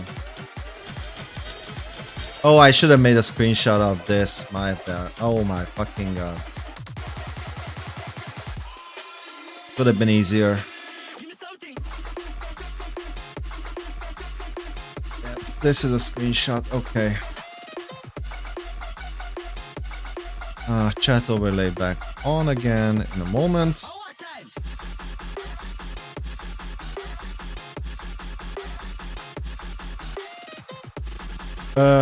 Just make you mod, man. I can clean that up for you without you tabbing out.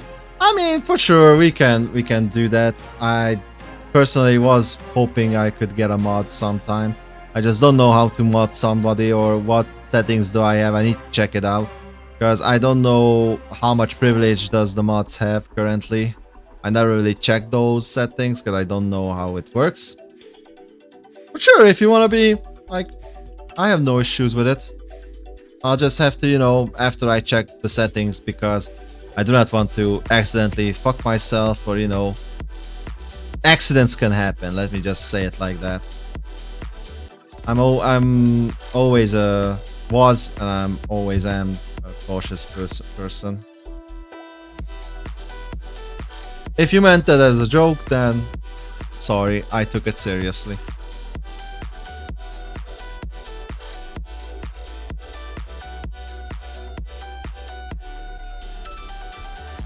So this was the How 50. And actually, this is gonna be...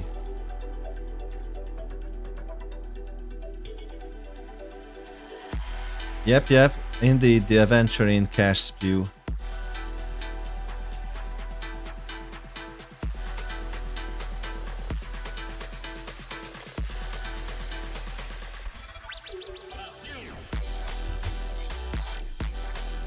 There we go.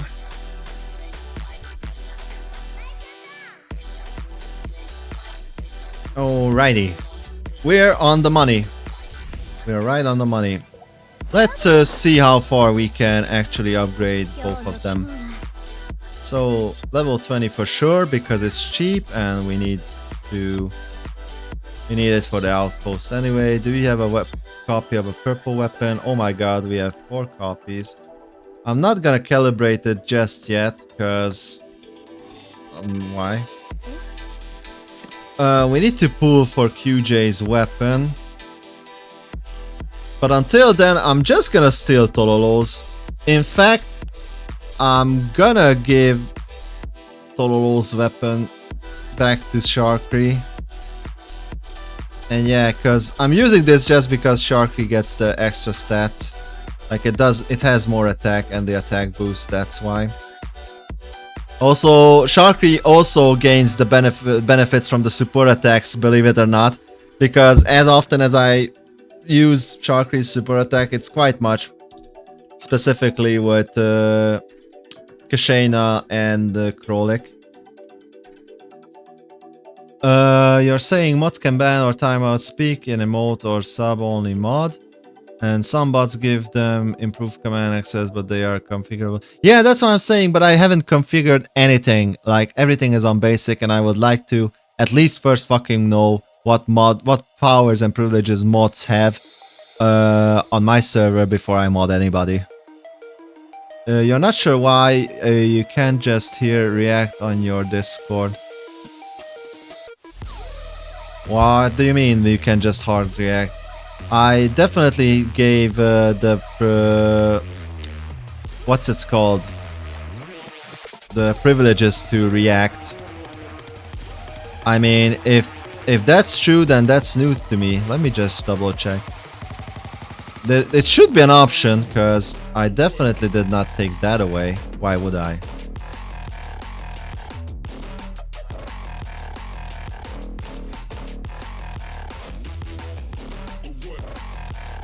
No, it's on.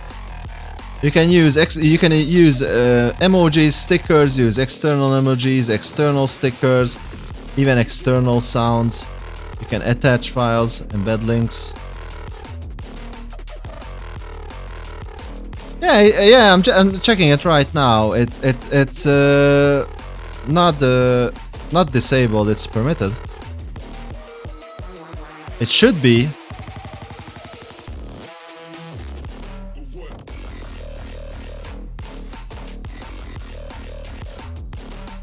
Depending on what channel are we talking about. Are we talking about the Girls Frontline 2 channel, for example?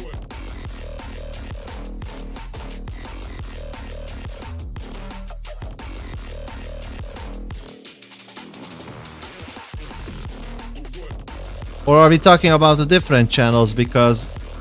But even in other channels, I don't think I have any channels that I disabled the emoji reactions. Because... there's no point. Maybe it's on your end. I was quite shocked and surprised when you said that right now. Sharkry is a secret SSR unit. I mean, in my books, Sharkry is an SSR unit. Like, to be honest with you, I'd rather take Sharkry over Vepli. I'd rather take Sharkry... In fact, hell, as much as Tololo is great, I'd rather take Sharkry over Tololo.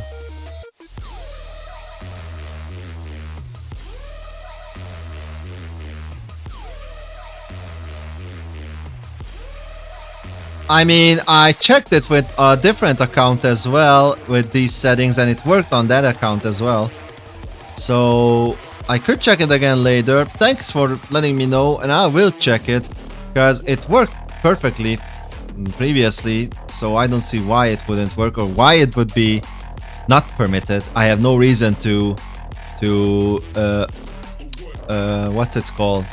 To disable this. Like, reacting is one of the key things that that has no harmful, you know, things to it. Like, what the fuck?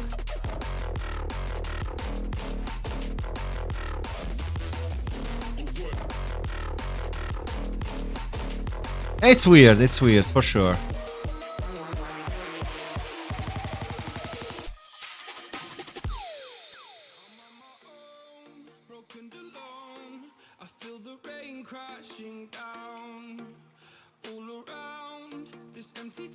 Yeah, attach file, yeah.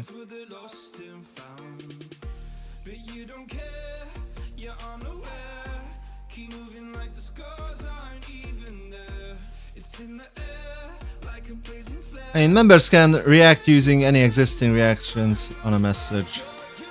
Oh, I see. I see. So wait, CV, just to make sure, if I were to give this a thumbs up on your throw money on Aventurine, can you do the thumbs up on it after you see my thumbs up? Yeah. But you cannot do the thumbs up on your own, basically, is what you're saying. And that would check out. Yep, okay. So I'll just remove the thumbs up for now. I mean, it can stay. Yeah, I understand. I see. It was a misunderstanding on my part because, yeah, it is actually a me settings kind of thing, and I can fix it. So let's just take a longer break then, I guess, and I'll fix it.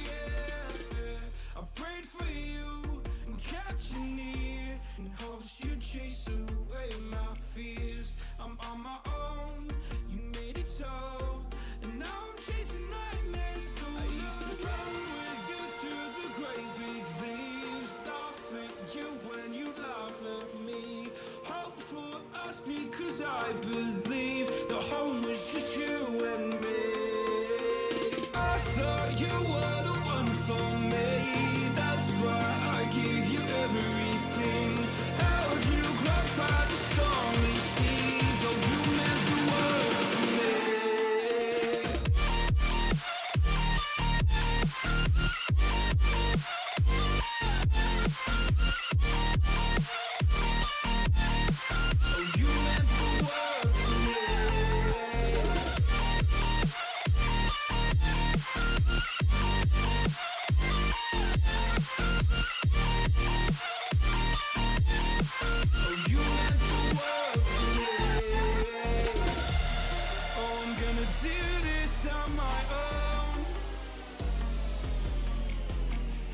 No point in blaming you, you did not know.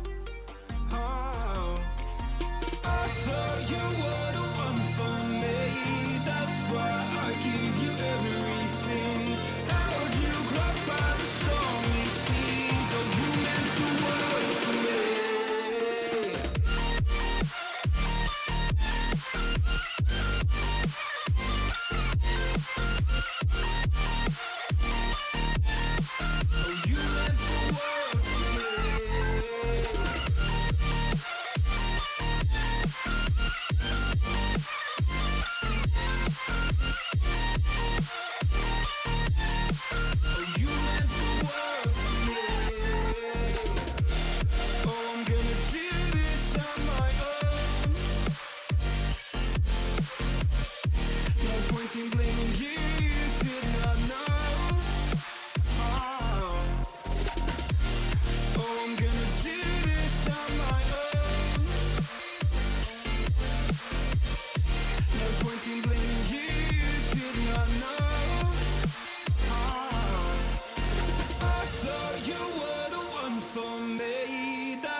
Oh, you meant the world to me.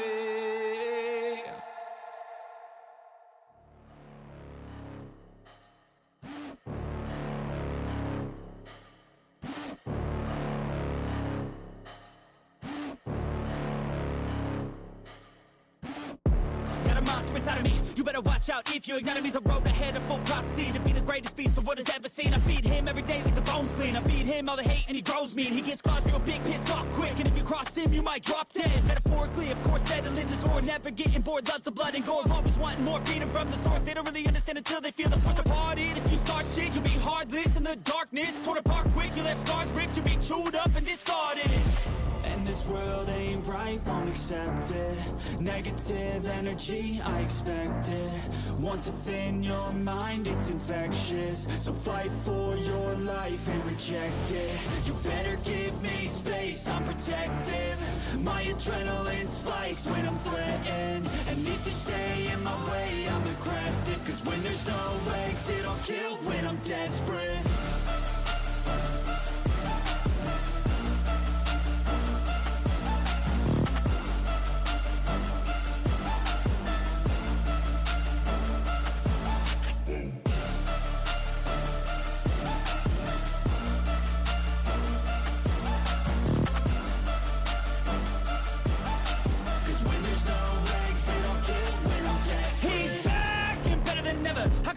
Adrenaline pressure, it's stormy weather, lightning, thunder, pouring weather. Yo, I'm a go-getter, try to do it like me, but I do it better. I got a mind that's clever, the beast inside is competitive as ever. I'm conscious, my subconscious, an accomplice to me. I promise the darkness, I can honest believe. But don't cross me, I might lose control of the lost beast. He's locked away inside with the key controlled by fight or flight. And this world ain't right, won't accept it. Negative energy, I expect it. Once it's in your mind, it's infectious. So fight for your life and reject it. You better give me space, I'm protective. My adrenaline spikes when I'm threatened. And if you stay in my way, I'm aggressive. Cause when there's no exit, I'll kill when I'm desperate.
Alright. Thanks again, CV, for the notice. Like, it wasn't intentional. It was mostly a misunderstanding between my interpretation and the English of how the settings work, because generally that setting or that switch that I now enabled, I also thought that people are gonna have permissions to upload like custom emojis, like the ones that I use for like the aventuring, cash spewing and such. So that was the misunderstanding. And now I have enabled for a few channels, but I have to work on it because it's not just okay for me to just enable it for the chat settings, because if I sync it, then all of the other groups will be synced in as well for each and all of the channels, but only some groups should be able to be on specific channels because it's separated in a way. And it takes me more work to sync and remove the 6, 7 or whatever amount of groups they are per channel than just have the one existing channel there and manually add it. So like manually modifying the one existing channel there, or not manually editing that one, but then adding 6 other more channels and removing those channels. And this is for each and every channel. So yeah, and perfect timing, because this is one of my new favorite banger songs. So let me just check again if at least. And also hello Rob and hello Nova.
Okay, so yeah, let's just listen to this music for a while I sort out. I see that others like Nova Horizon, etc., all people are kind of happy. Like, it was never my intention to not let people react. Like, I was in fact wondering actually why people are not reacting to anything at all. Because I was like, okay, let me just put in some effort, some energy, get the vibes going, etc. I'm like, oh my god, am I doing something wrong? And turns out I did, in fact, actually did something wrong, just not the way I thought I did.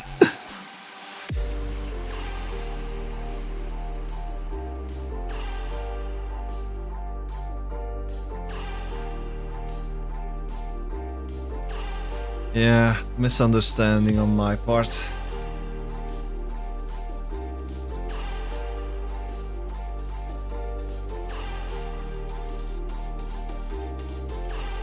Such a banger song, though.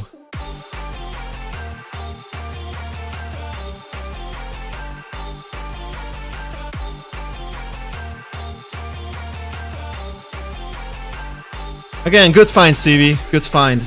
Like, I may have been in the blind for who knows how many more months if you didn't show me this. And just because of one little word, one little sentence of misunderstanding between the English and the settings.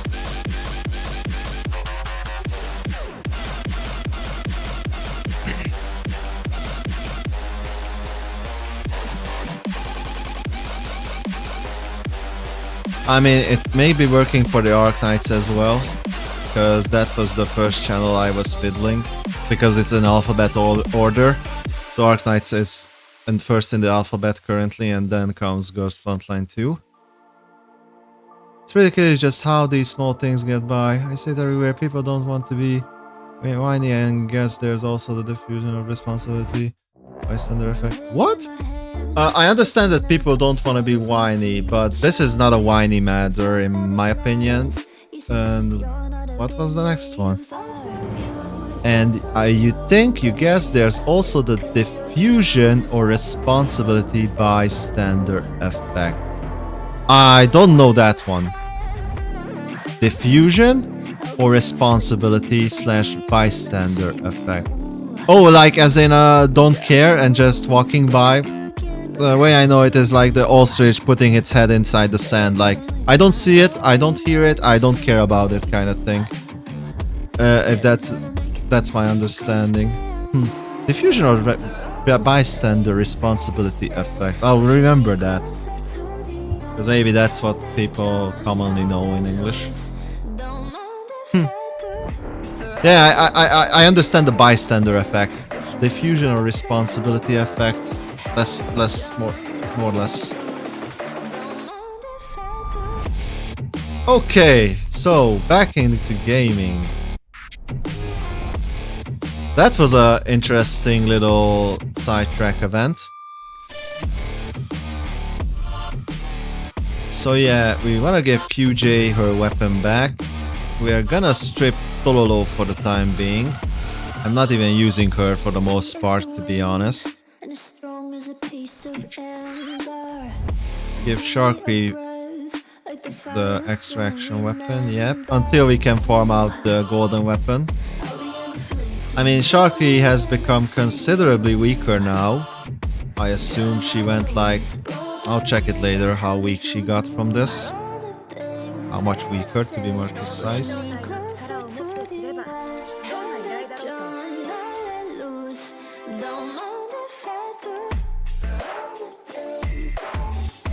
Oh yeah, and maybe I can check on some attachments as well.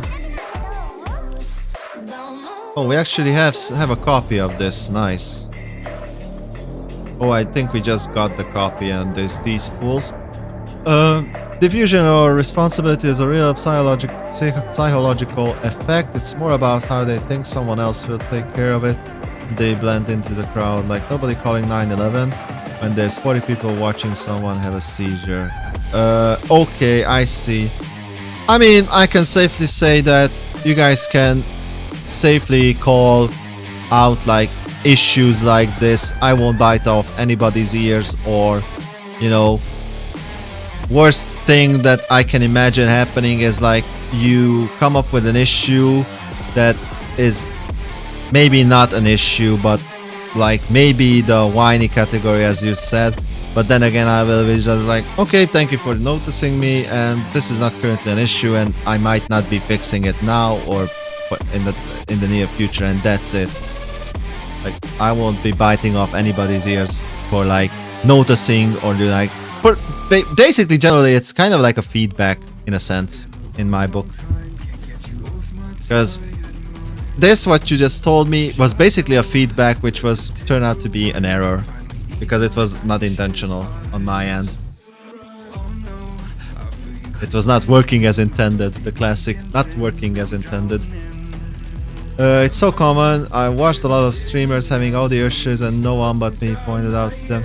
Yeah, I mean, it happened to me too. I happened to see a close acquaintance who is also a streamer, and I pointed it out. But to be fair, it's also like, it's not like a general thing like you with the Discord right now, because for me it's I have a unique custom audio settings for myself. I'm also, the audio could very much differ depending if you are listening on headsets, headphones, your budget, whatever it's called, the eardrums or the earpieces that you stick into your ear, or in my case on speakers. Because, for example, when I notified the streamer, streamer, I was listening on speakers, but it was completely different when I was switching to headsets, for example. And although it wasn't intentional, I kinda misled him in a sense, because I thought his sound was way lower than it was actually is on headsets. Because I was listening it on speakers. And the same way, in my recording, since I'm listening it on speakers, he also gave me the feedback that my sounds are too high, which again, he had the impression because he's listening it on headset, but when I listened it on the headset, it sounded correctly. So that there was a matter of perspective there with the sound example. But with the Discord example, it's like it's black and white. Like it was either intentionally set it this way or not, because it's toggle on off. Yes, no. There is no in between.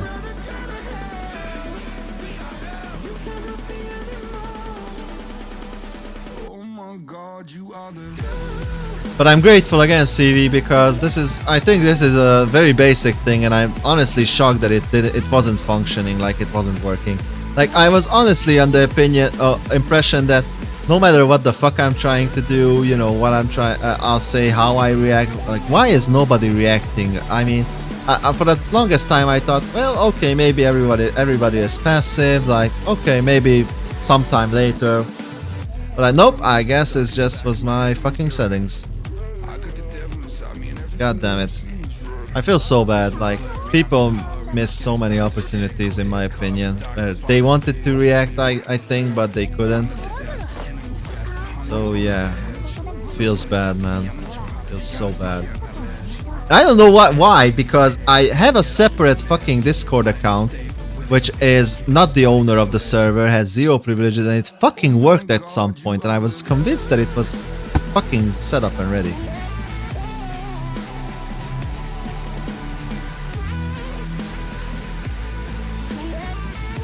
God damn it.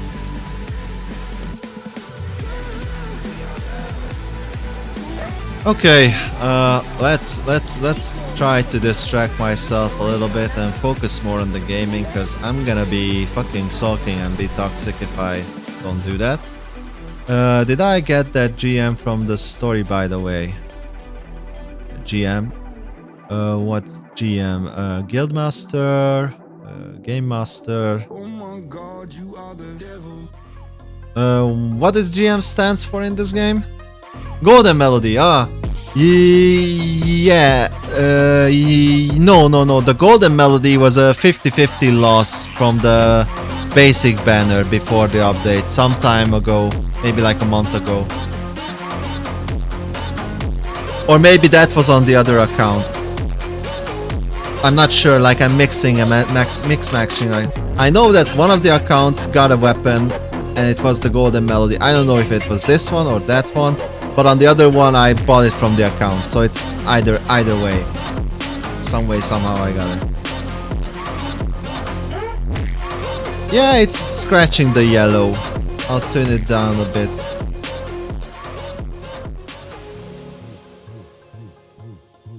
Actually, no, it wasn't loud. The song wasn't louder. I forgot to tune it back down where it was originally. I tuned the songs up just a little bit while I was fixing, you know, I put the 10-minute timer up and I forgot to tune it back down. Thank you. Sorry. But your ears are good. You were right, basically.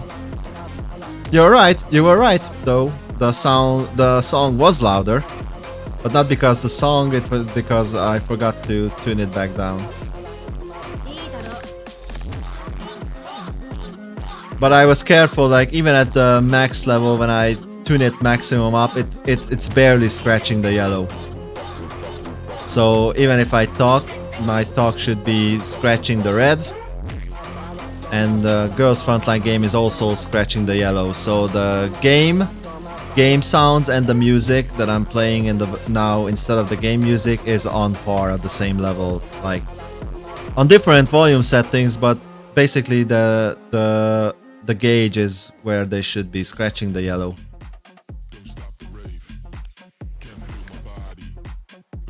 In fact, the music is even a bit lower than that, because the music with this, it won't even scratch the yellow. It's like 7-8 all the way up on the green, but never reaching the yellow.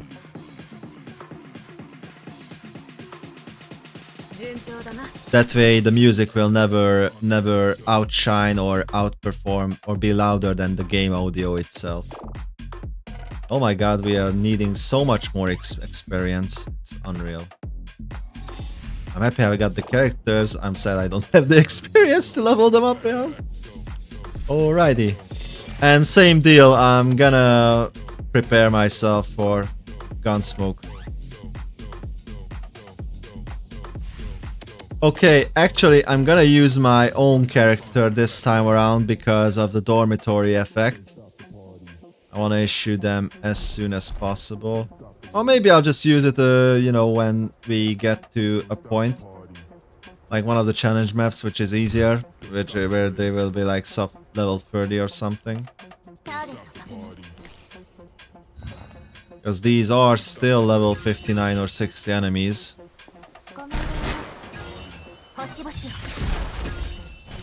Let me tab out. You might not hear gun sounds and such because I tabbed out right now. You think you spend nearly 100% of your stamina on combat reports for the last like... Yep, same here, but not on combat reports. I was more like on the weapon experience. I don't know what those are called, but that... Basically the same, just the other experience type. I only spent combat stamina on combat reports when the double drop event was in for the daily 3 times. And that's it. I mostly leveled up weapons. Because weapons don't require you the other material. The weapons are not level capped by that thing, you know. With characters you have to spend the other type of material on each 10 level after level 20. But with the weapon you just need the account level 60 and poof, just level up a weapon from 0 to 60 if you have the weapon experience mat.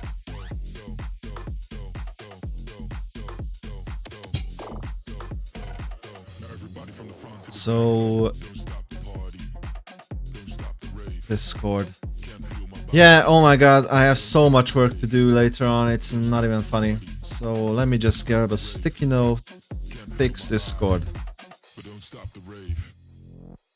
I won't forget this one even if I don't scribe it down, but I'll scribe it down nevertheless.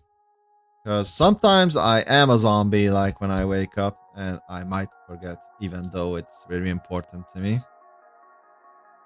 Like, in a sense that I may forget it in the morning and I may just remember it in the evening, but I don't want to wait until the next day evening. Okay, what else? Oh yeah, level of QJ on both accounts. What else? What will be Arknights? You haven't gotten a new attachment in over a month. Yeah, same here. Only got attachments from like the boxes. And you know, like the event boxes, the boss shop, you know, whenever there's like an attachment box available. Like from the supply maps, I haven't actively farmed any attachments as well. Well, I early farmed attachments, so I'm kind of good on the attachment side. Also, I didn't really grasp how much I need those experiences later on. Because like, yeah, like sub-leveled 40 I had no issues. Like after level 43 I think was, or level 42 or 43 was when the issues are started to show up. Yeah. I mean, now I know at least better. If I were to restart the game again from scratch, from zero, I would know how to optimally do it. So that's something, I guess. Oh my god, how much did we get of these? It's enough to get her full level up, my goddamn.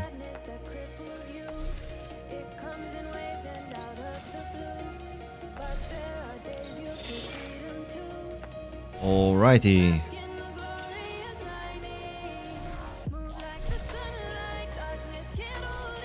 So let's dump, then dump. Apparently each door takes 1.1k stamina to raise to max. God damn! That's a fucking lot of stamina. I mean, if we consider like we can get 240 per day, it's like a week's worth of stamina, so it's not that bad. I mean, they are not pumping out characters every week like you said they were in Girls Frontline 1. Because you said in Girls Frontline 1 they pumped like 50 characters a year, and that's like a new character a year. Oh, a week, sorry. Sorry. So yeah, like if you need to max 1 week to max out a character and there's only a new character every month, then yeah. I mean, we will have time to catch up, I'm not worried. I'm more worried if we can get the characters and weapons from the banners and the gacha than to actually level them up. We are not in a hurry. To be honest, after you beat the tier 8 boss, like there's no rush for anybody to level up characters, in my opinion. Outside if you're like the hardcore PvP player, a big huge spender or whale, or you care about, you know, clearing the 3-team kind of boss mission, but that is only a one-time reward, so I don't know why would you care about that. Other than to show how big your, you know, whatever size is. The crossroad challenge. Like, correct me if I'm wrong, but these are one-time rewards only. It's not like a weekly thing like with the bosses. Man, if the banners are what you think they are, you're gonna spend so much money. I mean, I don't know what you think. You might be right, because you have experience based on the first game. I won't even ask, don't even tell me. I want to experience it myself as a completely green, you know, to be fair. And to be almost said skeptical, but what's the correct word? Like, true, fair, something along those lines, to be completely fair about.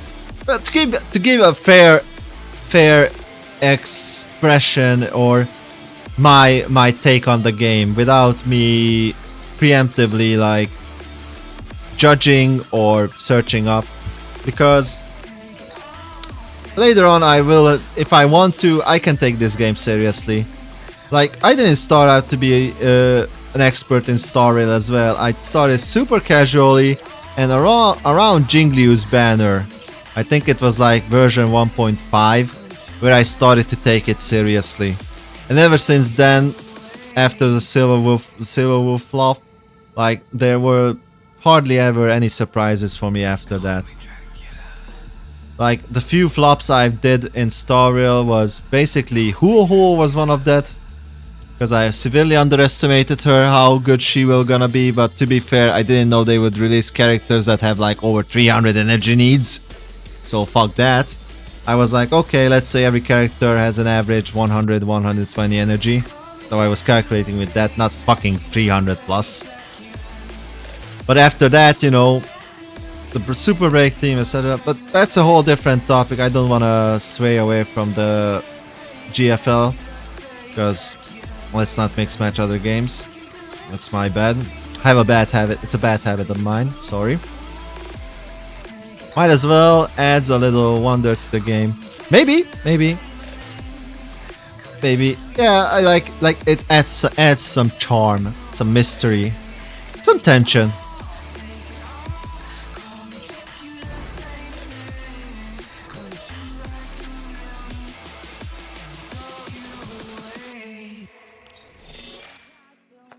Oh my god, we have... Oh my, okay. How much? How much will I'm willing to sac... Okay, I have a lot of gold. I'm willing to sacrifice 5 more. Sure. Let's do a temp. Yep. We still haven't found our Peritia from here, by the way. I don't even know if there's a chance to get her. I mean, there's a chance to get her, but how big is that chance? Because I'm saying it's probably around 0.00000000000, a lot of zeros, 1. Just based on how much I've pulled so far. I pulled like 200 so far and nothing.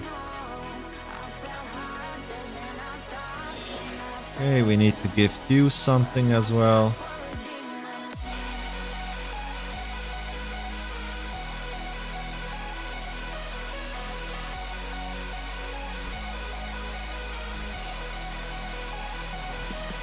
Cool, we have a key.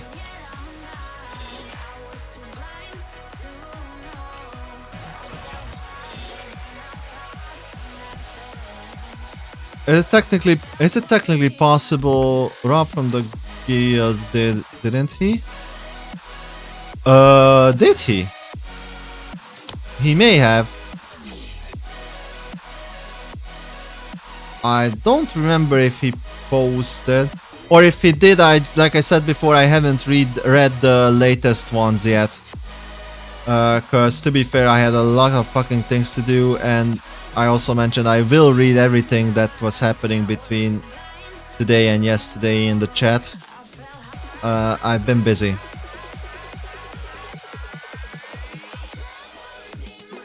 Like, on the rare days that I don't stream, I tend to do IRL stuff, like necessary stuffs. Getting to dorm level 12 is so good, by the way. 100% of the overflow time is safe. Nice! So it's not 50% anymore. I mean, I'm close to 11 on both accounts. I haven't pushed it because on the other end, it didn't show me anything else. Like in dispatch production, it didn't show me anything. So I was like, okay, 10 is the max and the other is just for buffing up the characters. But apparently it's not. It would be nice if you could see the whole table or whole tree, you know, what happens, what is the max level and what each level gives. That would be nice as well. But whatever, I guess.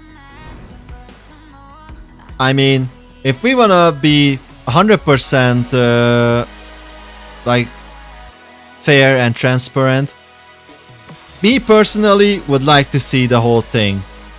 Generally speaking, it's not that important for the game if it shows or not, because it's not tied to the gacha and to their income and revenue. And I'm sure some outside source has this also as well, but I didn't even took the effort to consider this that important. I mean, yeah, I found it, okay. So the max is level 36. I actually accidentally found it now that you mentioned it.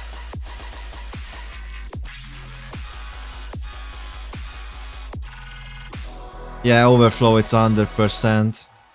Nice. No, it actually shows. It actually shows. It actually shows. I just found it. It actually shows.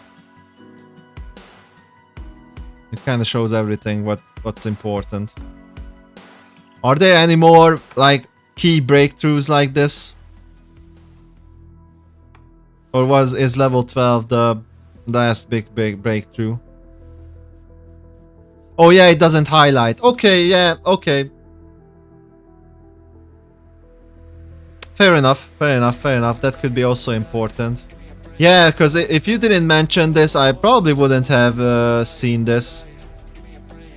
Well, not just this, because not just the difference, but I wouldn't have even checked the menu or seen this button.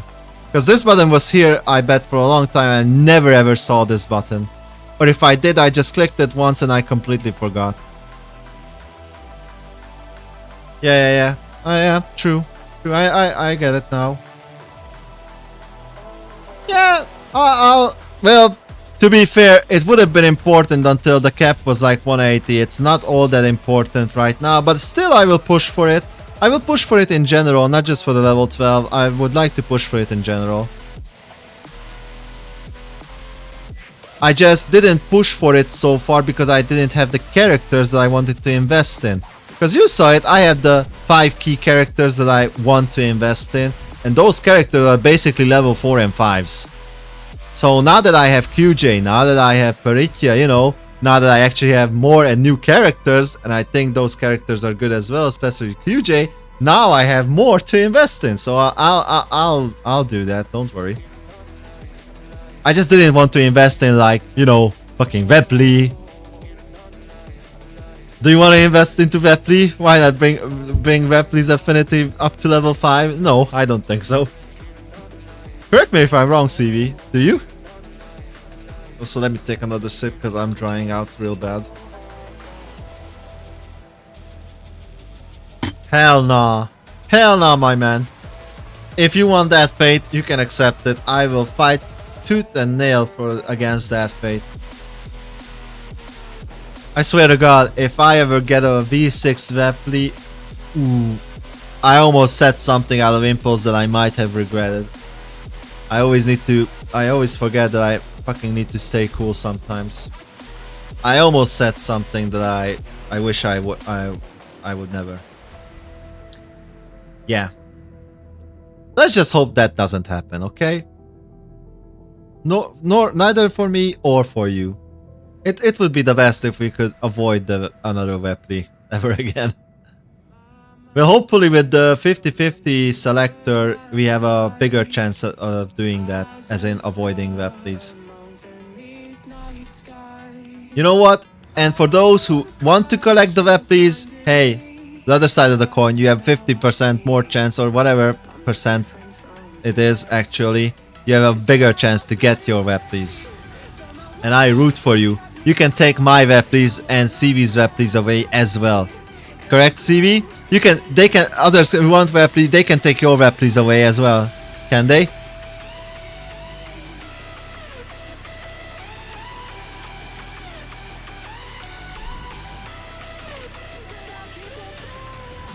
Actually, this is a good time. This is a very good place to do it. So, bring me...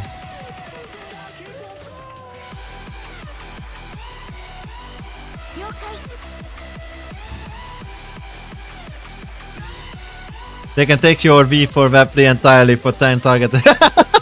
It's same. Well, maybe not for 10, because you know the merchant in me comes out. I would say, okay, hey, you know, like this is where yapping and being American would be very helpful. You know, you've seen those American shows like where they would have like garage sales, or not garage sales, like storage units, and they would be like these auctions, and the auctioneer will be like, hey, 100, 110, 110, who's like, I don't even get it what they are saying or how they say it, but it sounds funny, and that's yapping galore, yapping forte at its best. Like a 110, 120, who's gonna be 130, 505, come on, 505. Like, do you know what they are saying, by the way, when these auctions happen? Because I don't, but auctioneers, I think. Spokesperson. But you know what I'm talking about, hopefully. Like, I've seen some of those, I don't even remember what TV channels were they. I don't watch TV for quite a few years right now. But they were like these storage units and whatever the series, they had auctions in them. Maybe, I have no idea. Where I am, these kind of auctions are, one, not all that common, and two, they definitely have a different manner and speech doing it where I am than in America. Like, I think the American auction is like very American. I don't think they do that in Britain or like in Australia. Maybe in Australia as well, but I think the British don't auction things like that. Correct me if I'm wrong. Also, the chat overlay is kind of buggy right now. Oh yeah, what I wanted to do originally is turn back all the settings for a little bit. And see... Oh, never mind, I cannot see. I wanted to see her ult.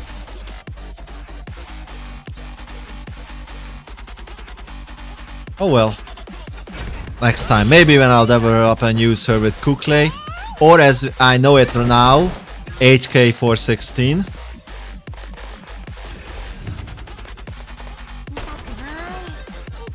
Learning. I'm fucking learning. You don't know, never been a Great Britain. I imagine they are more toned down and maybe do it on a theater. I don't think it toned down would be the best way I would describe it. The British are more like refined. But toned down is true as well, because they put less energy into the theatrics or the hype or the you know, the hype basically, and more attention into the etiquettes and the mannerisms. I don't know, like tradition, manners probably, because in American, the energy and that became the manner over there, I believe. That became the common thing. Like, to each their own. There's no problem with that. Like, in my case, I could learn from it. Because that's what I need right now. Not the quote-unquote toned down British energy. I kind of need the American energy. The can't stop yapping kind of auctioneer energy. And the English to match for it. Because even though I'm kind of proud of my English, I still think that I'm struggling here and there. To be fair, I never was a really social, like a yapper person. Not even on my native language, especially not in English. So it definitely shows that the issues that I have. I have issues! Like the problems. What needs to be improved on? Thank you, thank you. I'm just not as fluent or as good as I would hope to be. Maybe I'm just hard on myself again, but you know, it keeps me want to improve, and usually it happens.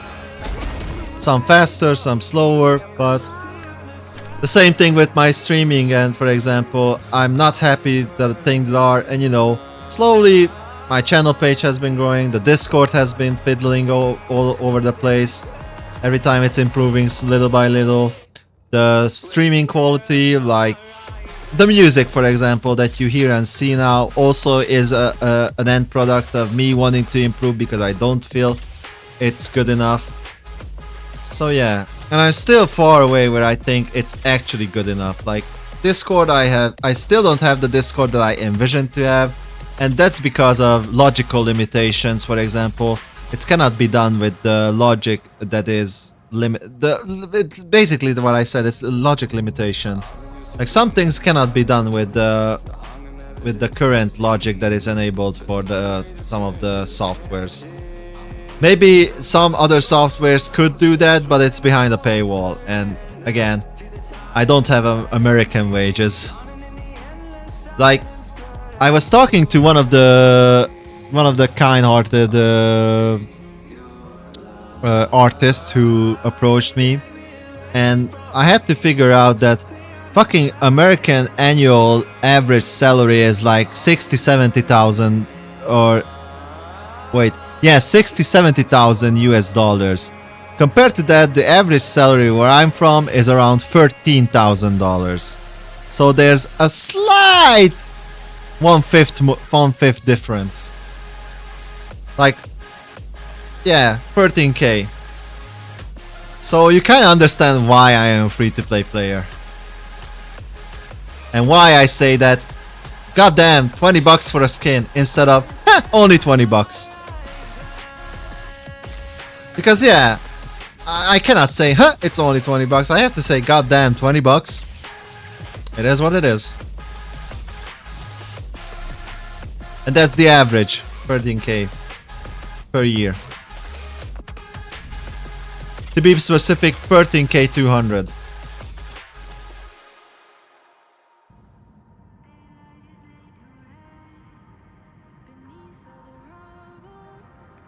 I mean, like I said, if I were well off, and I wouldn't care because I would love to support games, especially the games that I love. It's just that, yeah, it's too much for me right now. Like, other things are more important than pixels.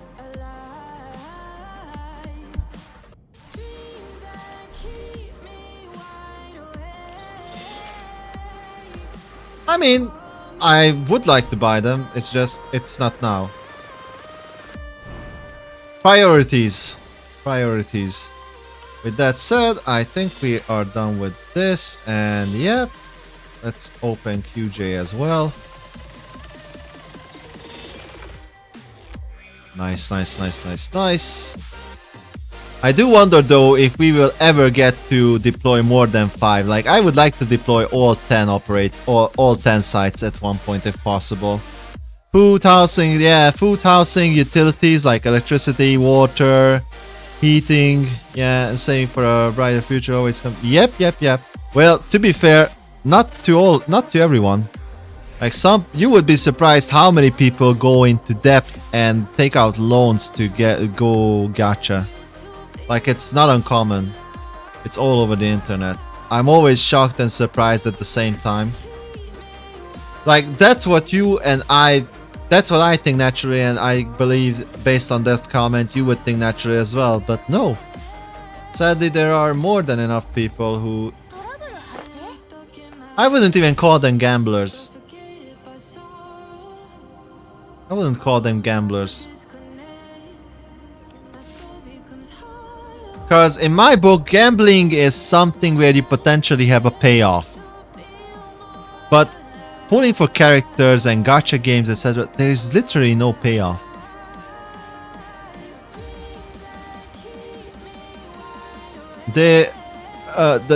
I would call gamblers the one that you go to casinos, horse races, bet on football matches, like where there's actual money payoff. The people who do the same thing in gacha games and games in general for like pixels, and where there's basically no fixed chance to get any kind of return. I wouldn't know what's the word would be in English, but it's definitely not gambler in my book, in my native language. So like what would the best word would be to describe that in English? Excitement hunters, maybe? Adrenaline hunters? Like some people who gamble just to get excited or just for the enjoyment, but not for the quote-unquote gambling value, the potential return.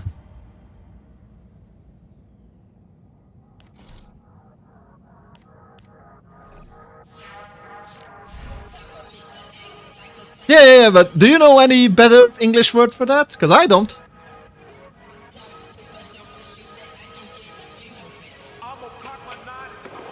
In English, that is.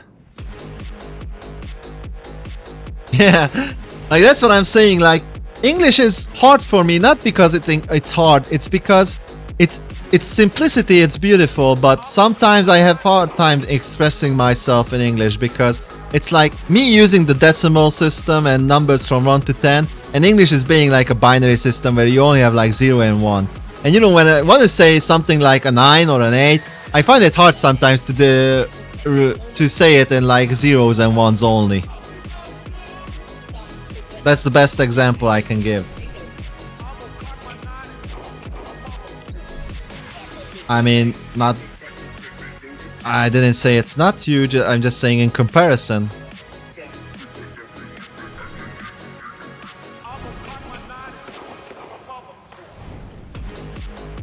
Like, yeah, the vocabulary is huge, but then please, what is the word for that, what I was trying to describe about the difference between gamblers and those that are quote-unquote gambling, but not really gambling because there's no potential return.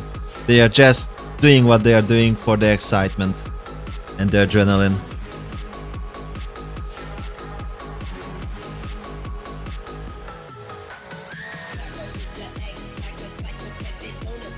Also, I think this is the first time I heard this song from my list.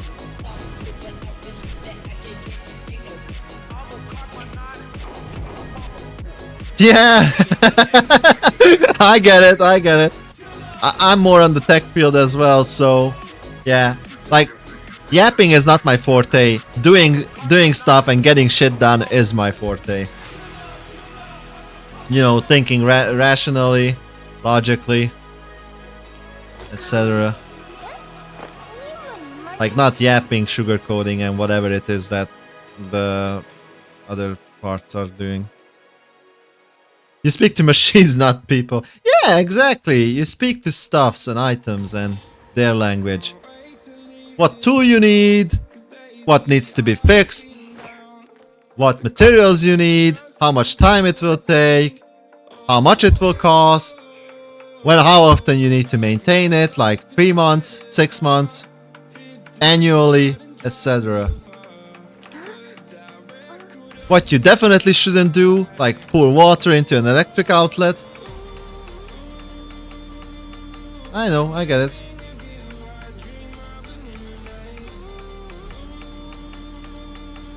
Also, I think I need combat experience more than anything.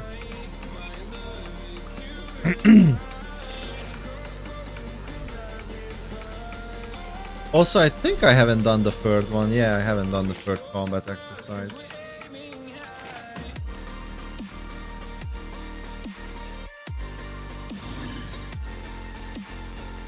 Oh yeah, the hammer.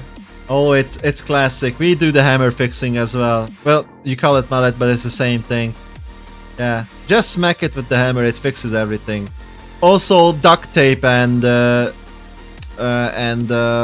I don't know what it's called in English, but the lubricant also fixes everything. Like, duct tape is magical, man.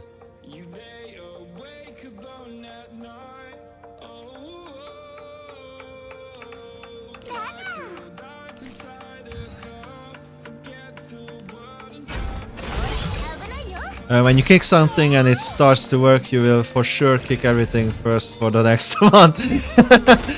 I mean, to be fair, you know those kind of situations, CV, where you tried everything to fix it, it doesn't work, and sometimes things just magically fix themselves. Like, literally. Have you experienced those types of things? Where you did everything, it didn't fix it, or you did nothing and just sometimes things magically fix themselves, like they start working again. Despite you not even touching them, or you did everything to do and they wouldn't work until you like sleep, and then the next day it's working again.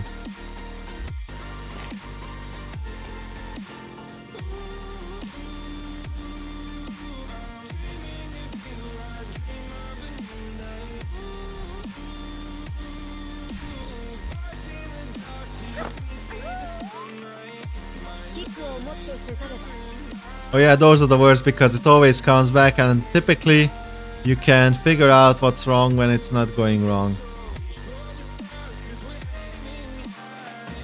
Yeah, for me personally, it bugs me.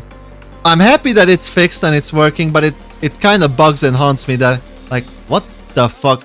Because, you know, you want to know what's wrong. Because if next time it happens, you would know exactly what to do, and if you don't know it, then it's based on chance again. It will magically fix itself, or it will magically not fix itself. That's one.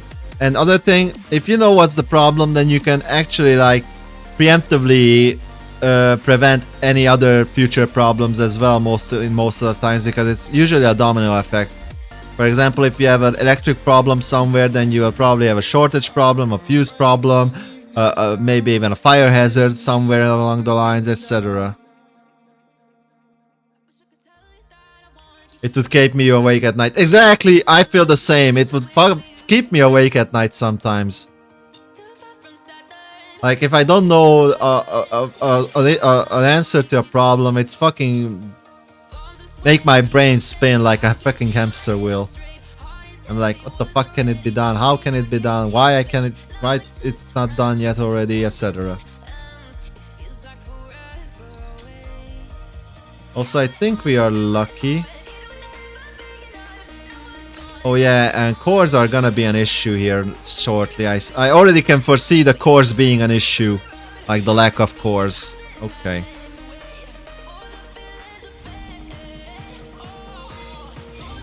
Also, how are you doing on keys over here? I think I'm gonna just yoink it from Nemesis again, same way.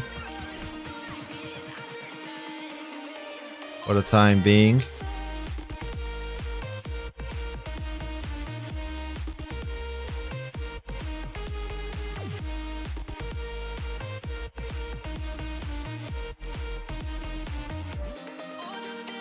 I mean, I'll take the AoE because she needs some AoE. Oh, this is huge. This is actually phenomenal. Force of protection, cleanse one buff. Okay, that's actually nice. Support action. Okay. Okay. I mean, as good as this is, it's very situational for like the... Well, exactly for like the money supply missions where you need AoE to clean up the bag boys. I just call it bag boys, you know, the regular green soldiers with the backpacks. They're just a bunch of them. And you're saying, oh yeah, you're a battle pass guy and just ran out of cores. Oh my god, you're a battle pass guy. I don't even use battle pass. Oh fuck that. Fuck that. Fuck using weapon on the bag boys. Hell no. I mean, to be fair, this is just out of like entertainment at this point, because actually if I wanna think about it more rationally, like Wepley might actually be good on the bag boys and AoE. Yeah, I know. I'm just cleaning it up right now. But you know, we can't have Wepley, so fuck that. But again, for real, she might be actually good on those missions with the AoE. And for not real, fuck Wepley.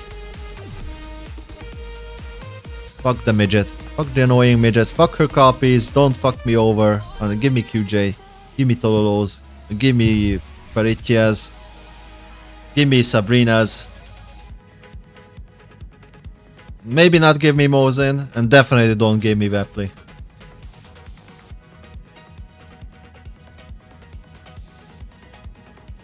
Well, I already cleared the bag boys and I just got my Peritia, so... And Lotta, I forgot to level Lotta up, so... I mean, I did try to level up Lotta, but she was performing so poorly on boss fights, like, I left her at level 40. Shotgun is kind of wasted as well. Like, I did so many wasted things, like, it's a learning experience. Like I said, I know I didn't do a very efficient job of playing the game, but to be fair, unlike Star Rail, I was leveling up and doing stuff without any kind of like real studying on how to play or what is the meta, how to optimize. I just did what I found it to be quote-unquote best based on my previous experiences, and that's it. You wouldn't be too sad with Mo's and dupes. She sucks without her dupes and then becomes okay-ish. I mean, dupes? What dupes? What dupes? Like, oh, you mean these Mosin dupes? These Mosin dupes are you talking about? Fucking Wepley.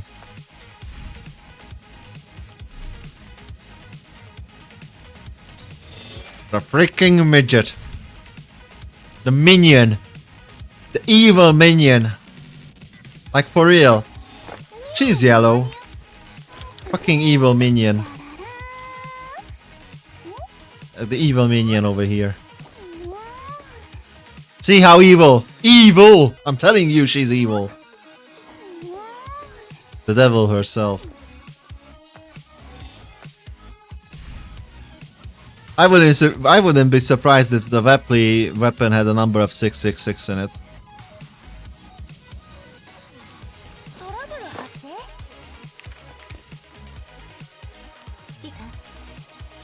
Oh my god, we need so many more XP. Also, we need to find something for Q Tololo as well later. Her plushie is so stupid. I mean, her plushie is nice, in my opinion, but to each their own. I guess it's fair. You'd have to get one of her skins if you were to force to use her.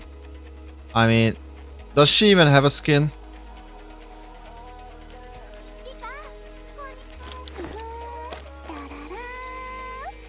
She actually does. Oh my god, she looks like a Suomi clone.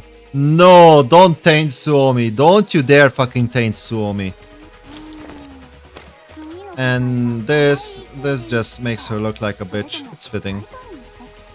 She looks like Sharkry right now. Not even joking. The skirt is almost identical. Yeah, I see it right now. I see it. I didn't really never cared about Wepley, so I never looked at her skins. Shocker.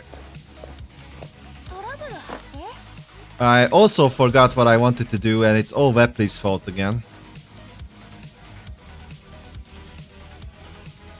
I mean, good fan service, both of them.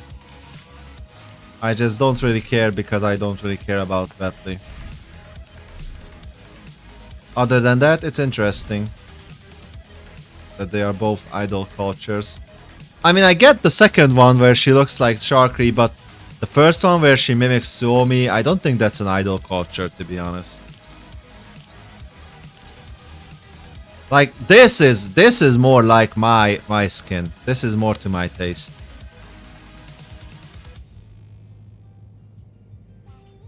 I mean, goddamn, who doesn't like a good cold melon in the summer? Or melons. Some barbecue, some soda, some melons. Like the yellow melons. Some Coke. An O-ring. And your good old Spas 12 on the beach, cause why not? And some strawberry milkshake. Oh yeah. You know what? I won't even call it foodie shotgun. I'm gonna call it foodie shogun at this point. The shogun. Shotgun shogun. The foodie shogun. Also, for a SR character, her skin has a lot of fan service. Like, the fucking racetrack is so nice. Like, the design is nice. I mean, honestly, if I were a little bit more well off, I would buy both this skin and both the Sabrina skin for the quote-unquote low price of $30. For now, I'm saying, holy fuck, $30. Yeah, it is what it is.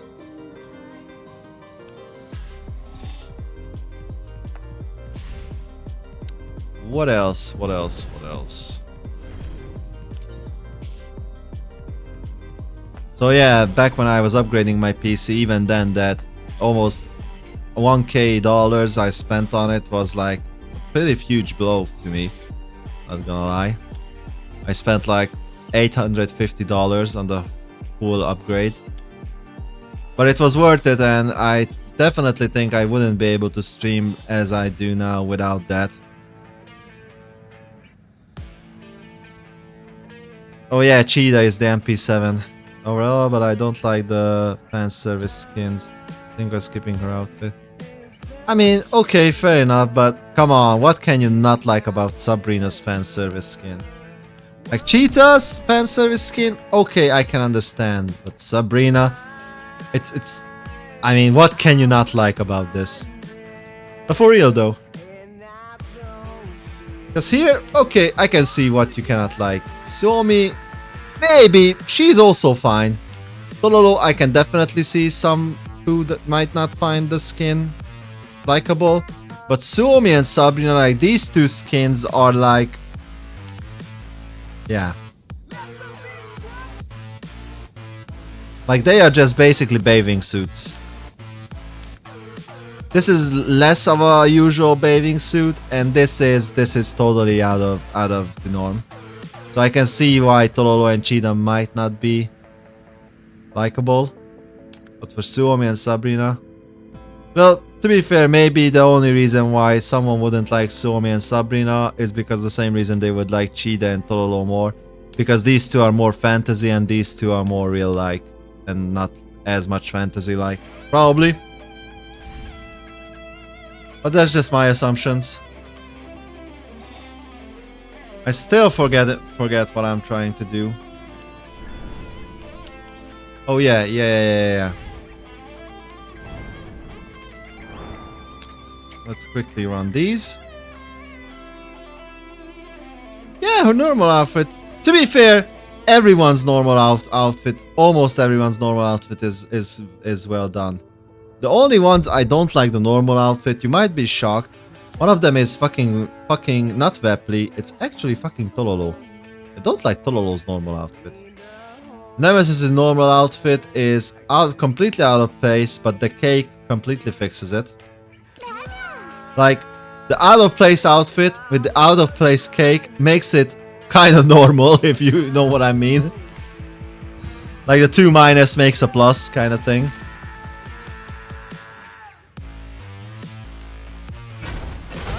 Also, what the fuck is the AI doing with that opener? I don't know, but okay, Sabrina just opened like that. Thankfully, these are still level 30-ish enemies, so each of them will die to anything. Especially to that. It's not much different from Spas 12 in Girls Frontline 1, and it looks a bit like the uniforms in Valkyria Chronicles. Oh my god, you're actually right! It looks a lot like the uniforms from Valkyrie Chronicles. I mean, to be fair, if we're comparing to Valkyrie Chronicles, I think Nagant, the pistol version of Nagant, is the closest because it has the bluish colors of the uniforms. Maybe I'm wrong, but I think Nagant is the closest for that.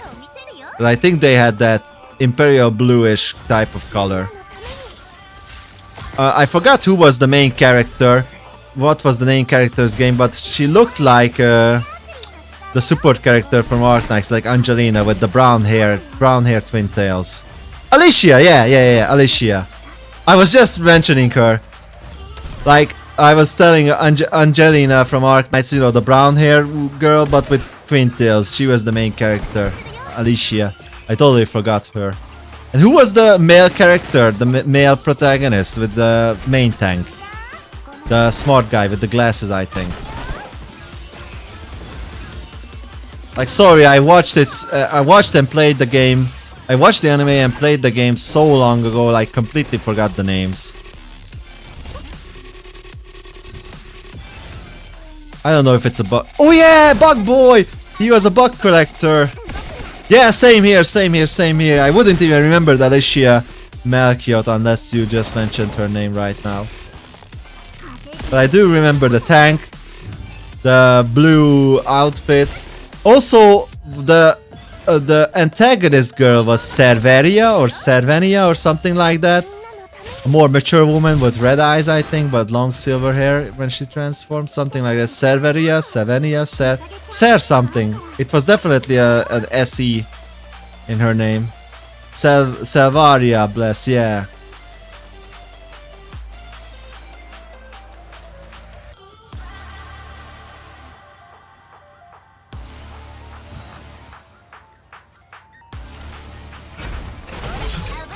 Oh, I don't remember that detail. MG42 light gun.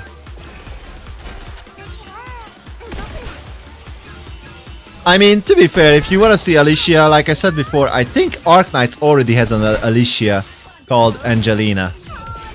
Like, if you compare Angelina from Arknights to Alicia Melchiot from Valkyria Chronicles, I think you would find the two very similar.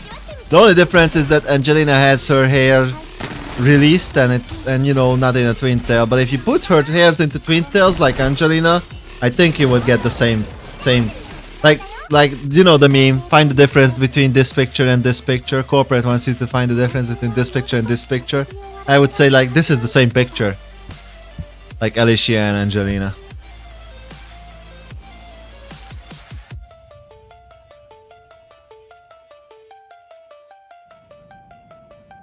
Okay, and let's do one more quickie. You skip playing Arknights because I wasn't interested in the tower defense game, but I really like their tactical focused outfits. Yeah, fair enough, fair enough.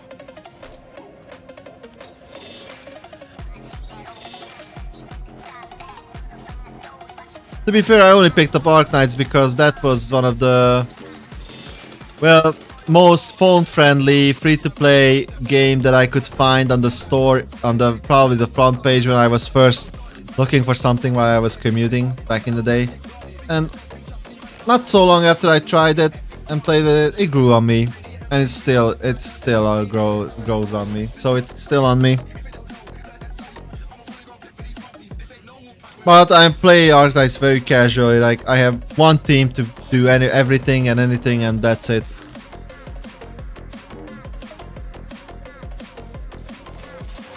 Well, if you're interested, tomorrow will be the day I will be streaming Arknights with that set, so...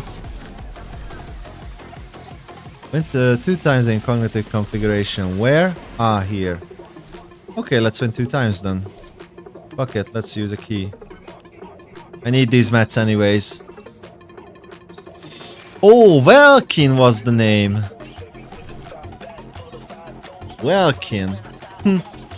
Even now, it rings a bell, but I wouldn't be able to tie Velkin and the boy together without this conversation.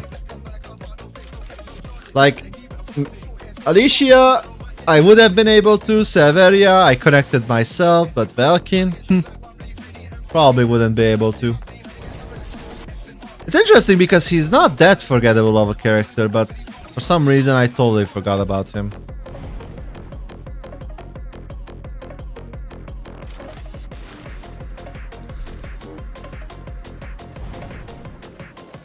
Oops, something happened. I was disconnected or something. Or is it just the software? Yep, it looks like it's just the software. Never mind. Just in case, let me tab out and check if I lost any packets or not. I want Twitch stats. No, not Twitch stats. Which is it?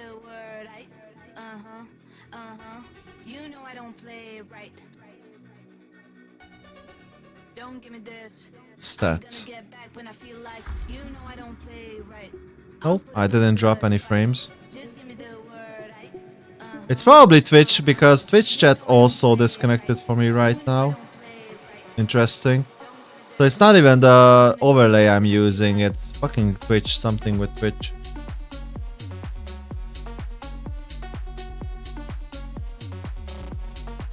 Oh, so you only remembered Valkin's name. Yeah, I totally forgot it. With that note, what was the village's name with the windmill?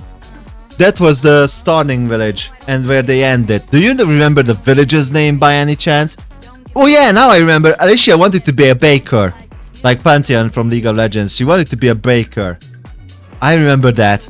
She wanted to be a baker and the village had that symbol, that signature windmill. You know what I'm talking about. Hopefully. Like, do you remember the village's name? I'm quite curious. Do you remember that or not? Because I don't. But I do remember the windmill, and now that I remember that Alicia wanted to be a baker. Yeah, another link to spas. What? It's Bruhul. Really? Is it? It's called Bruhul? Bruhul? Fuck my life. I thought it was something completely different. Bruhul.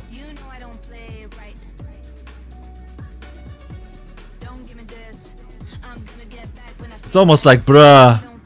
Bruh. Let's make some bread in bruh. Do you want some bread? Bruh. It's bruh bread. Brul. Okay, brul. Or maybe brul? Brul or brul? Brul seems more in place than brawl. Brul.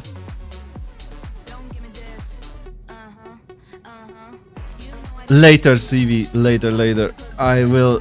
Oh, just look at it. Okay.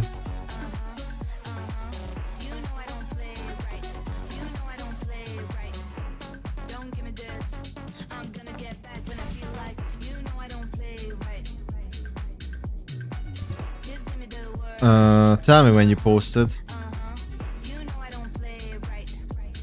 You know, I'll try to collect my thoughts again because I'm still feel like I'm... Oh, it's in memes. Okay, I'll check it in a moment. Oh yeah, for the time being, you cannot react it for the memes. Bruh! Okay!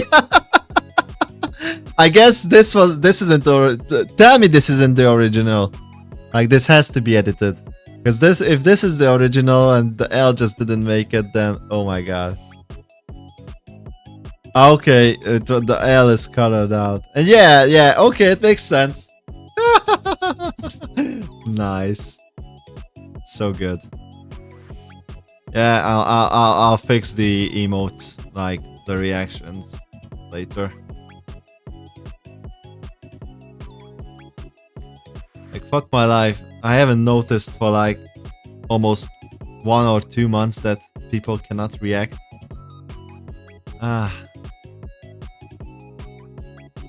Well, they could, but not really. They could only react back to what I reacted. it seems. Like, after reading the permission again, it made more sense to me now. To be fair, when I originally set these permissions, I wasn't really sure what I was doing. I was just winging it, to be specific, like I was winging everything else. From the very first day when I started streaming up until now, I'm kind of winging everything. Just like my gacha games. But so far, it turns out quite nice, I'm not gonna lie. Maybe I'm just overestimating it, but I genuinely think that it's quite nice how far we've gotten from day one. Committing almost all, if not actually all the red flags possible. How not to stream versus now. Alrighty. I think we are done with this account as well.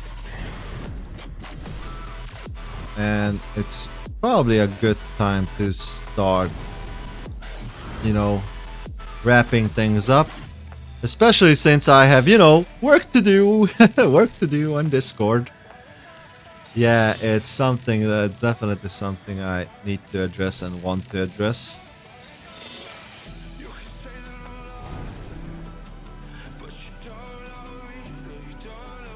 And yeah, we have so much more in the events, like the lore. I might have to postpone the lore a little bit further. Because, yeah.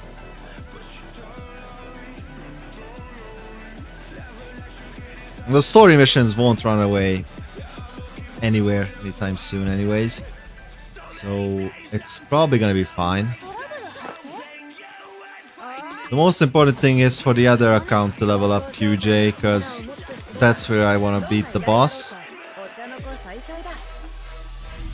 Well, yeah, true and true. Also, only by mistakes can one learn fast, because no mistakes are made, and how do you learn? You are just lucky at that point. Or you preemptively learn it, but yeah.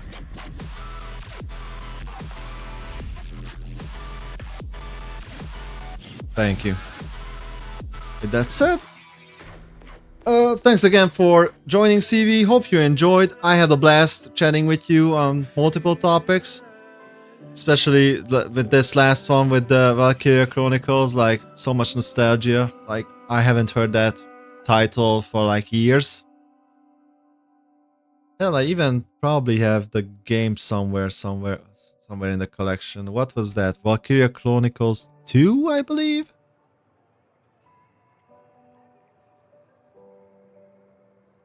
Let me check. Let me just flash check it.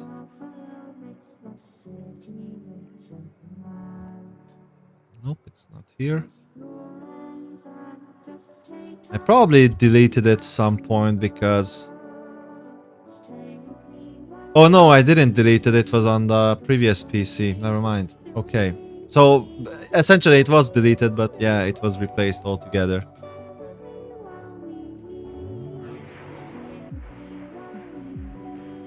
Was it Valkyria Chronicles 4? I don't know which was it, but it was definitely on PC. Like, I like both the tactical aspects of it, like, you know, from the first person to the first person. Oh, it was fun. It was a fun tactical game. I like the Lancer guys, you know, the big guys with the Lancers. Like those rocket launcher Lancer things. Sniper rifles, the tanks.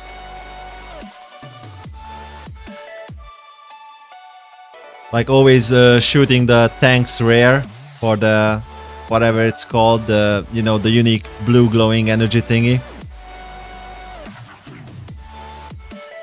Which was basically the gas tank kind of thing in that mythical setting or that fantasy setting. The energy source. I still have the feeling that I'm fucking missing something. Yeah, yeah, that's what I called it as well. I just didn't want to say it. The radiators. Yeah. Were they actually called that in the anime and in the game? No, they weren't. I think they were called something else.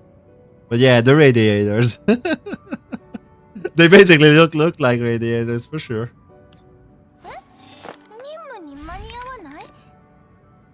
Yeah, something, something, something. Minor details. They are radiators, for short. Oh yeah, how much time do we have on these? 2 days. Fuck my life. I definitely want to clear more waves. So... yeah. Maybe I'll fucking import another stream on Sunday for Girls Frontline 2, maybe. I don't know yet. I don't wanna too much avert from my original schedule, but to be fair, I completely missed this update. I wasn't prepared for this.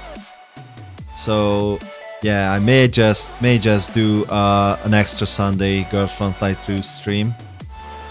I'll think about it. We'll see how will Sunday and Arc Nights will go. Or sorry, Saturday and Arc Nights.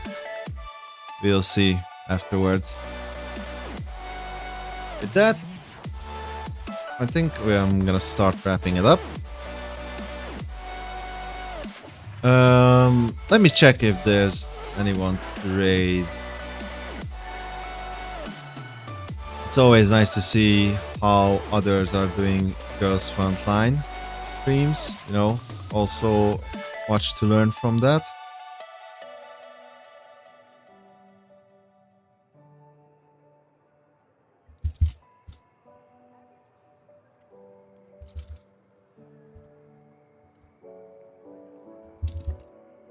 And honestly speaking, I yapped so much more than I usually do that my throat is kind of sore and dried out.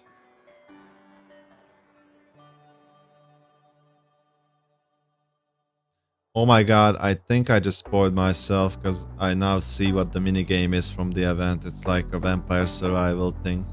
Just saw like 5-10 seconds of it. God damn.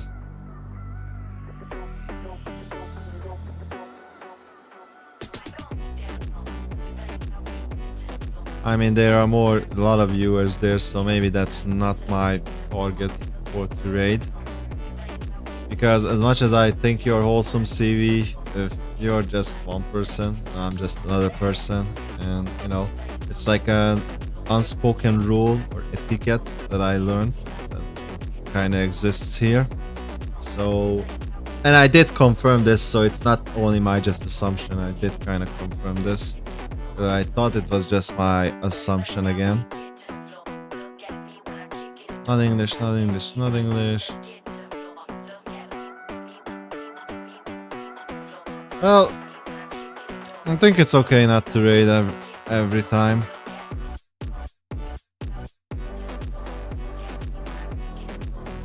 Yeah, you're saying, yeah, it's super hard on the phone. I don't know. Maybe it is. I mean, I imagine it is.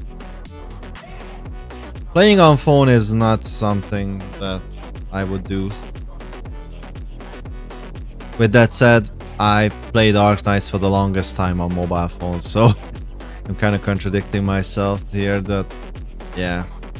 It feels so much better on PC though.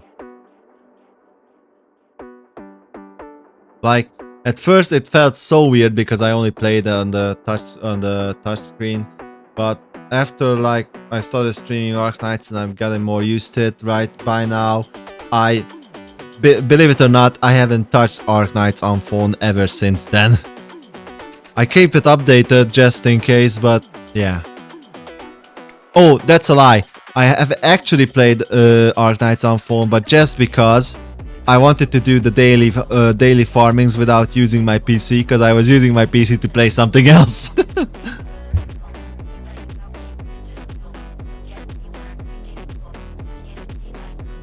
Ah, I see. I didn't know that.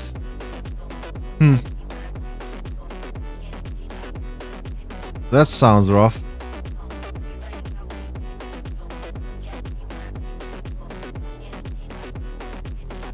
Let me tap back into the game, and you know what? Let's see.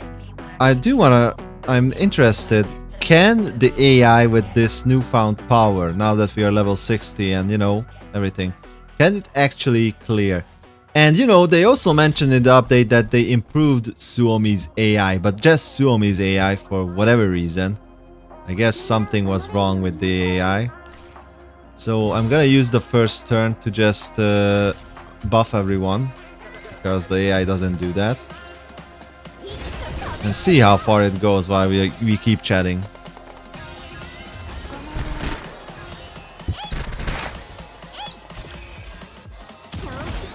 You seen it in PvP, so we won't hard force getting her ult off turn 1.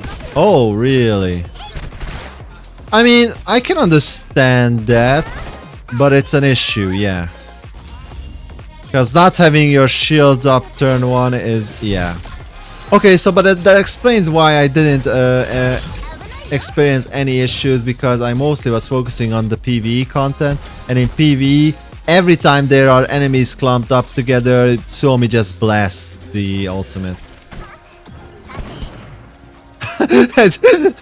In your experience, she's only she's only 50% less suicidal, so she is still suicidal in a way. I see. It was so nicely put. Like, she's about 50% less suicidal, but it's okay. No, it felt like that. Oh yeah, they improved her AI. She is 50% less suicidal now. She only dies 50% of the time. Do you want to win your 50-50s? This is one of the 50-50s you don't want to win.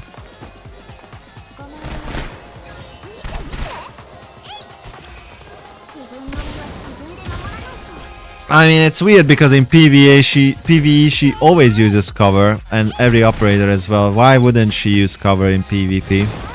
It's a mystery for me. Like, I mean, I get it, they might want to use different AIs for the PvP and the PvE situations, but how come AI uses covers more and better in PvE than PvP? I don't get it. To be fair, I don't remember ever in PvP that they don't use cover. Like, if they have the option, they use cover.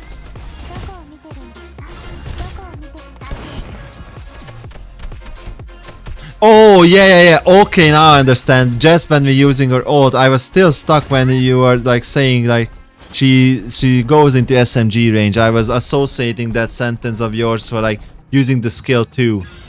So I was like, wait, if she uses the skill 2, then she's always in cover. But you meant like the ult. Yeah, for the ult I can understand, yeah. Sometimes she did go out in the open to hit more than one people with the ult. Yeah. Just like now. Just like now. She actually was not in cover. So yeah, basically the AI in PvE is the same, but they tweaked it a little bit to PvP standards, I guess. Because in PvE it hasn't changed. It still was like Suomi is still in the open, and to be fair, Suomi could have avoided being in the open. Because look at this. I mean, they are gonna move now away. But Suomi stood here to hit these 2 enemies. She could have easily stood here in cover to hit those 2 enemies. So I guess, yeah, so she hit 2 enemies from here. She could have stayed here as well. So I guess they only optimized it on the PvP end, because here the issue seems to be the same. But to be fair, I haven't noticed this issue so far. Maybe it's just coincidental that most of the time she was in cover.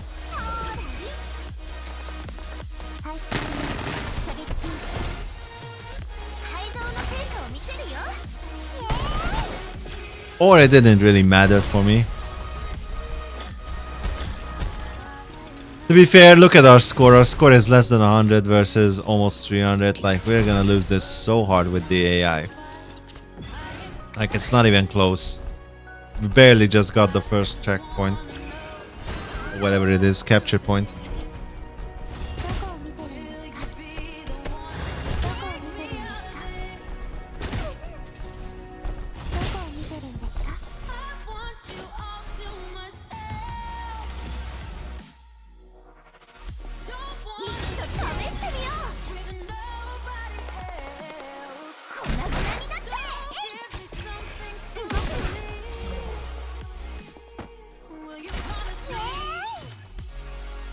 Yeah, I won't even wait this out, because this is a fucking lose. Like, there's no way the AI is gonna be smart enough to take the other 2 capture points in time, in a manageable time. Yeah. This is where we left off, and at the time when I first tried this map, I was severely under-leveled and underpowered for this. In PvP, I want Suomi at like range 7 for support fire on what you're trying to kill for extra slap. Yes. Has 2 extra range. Yes. But she's not your DP. Yes. You want to keep her safe. Yes. Many free health bars as possible and put freeze out. Yes. Yes, for the most part, I completely agree with all of these statements. Except I would maybe add a little extra more. You want to be in the range and in the middle of all of your characters for the extra heal as well, because, you know, at the end of her turn, if she is in range, I think 7 tiles to all of your characters, she does an extra heal. But yeah, positioning Suomi is kind of important, more important than most other characters, in my opinion.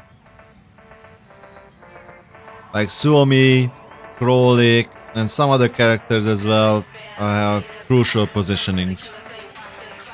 Some other characters are like basic, like they don't care where they are. They just need to be behind cover, do their stuff, and that's it. But others, yeah. Positioning is hard sometimes. Also, holy, this will reset in 3 days as well. Can the auto at least clear this? I would be very happy if the auto could clear this. It would save me a lot of time.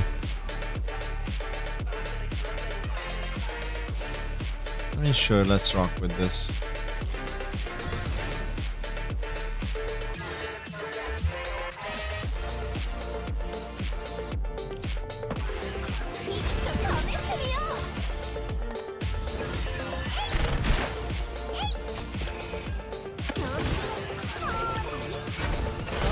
Not because of the shields. I'm not saying the heal because of the lack of shields. I'm saying because the cleanse. Like, even if you have the shields up, if you trigger the heal again, you would remove cleanse. You would remove the debuffs and you could cleanse. And that's kind of important.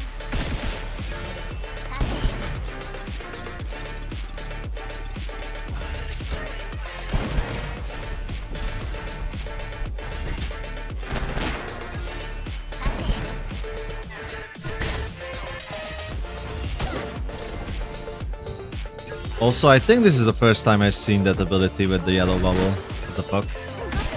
That's something new. But yeah, I agree. If the shields falls, then yeah, I'm already kind of in trouble. But still, until the character dies with Suomi, it's possible to recover. Like, even when the character has like almost 0 HP with one ultimate, she's back up at half HP with like a fuck ton of shields, and another turn she would be at full HP.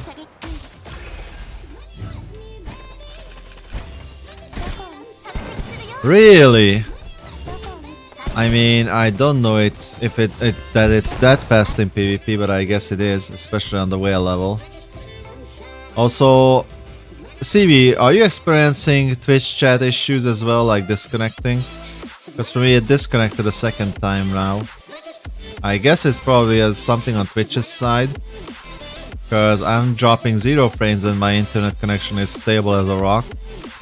But if you're not disconnecting from the chat, then maybe it's something on my side, like client side, I don't know.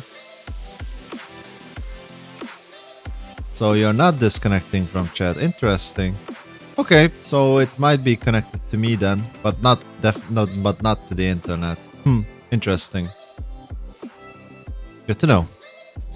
So it's not Twitch, it's not the internet, it's something else. Probably client side, on my side more specifically. But I don't know what it is. I'm dropping 0 frames, dropping 0 packages, like connection wise. But the Twitch chat is disconnected twice now. Maybe it's because of the Twitch overlay or many combinations of, you know, stuff from OBS, like docs. I don't know. I'm just guessing here, trying to make an educated guess.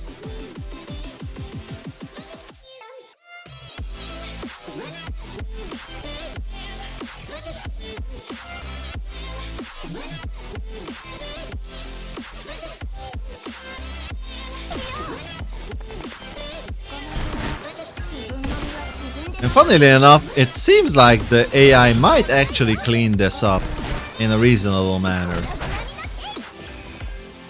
Because so far it seems good. Like more than good.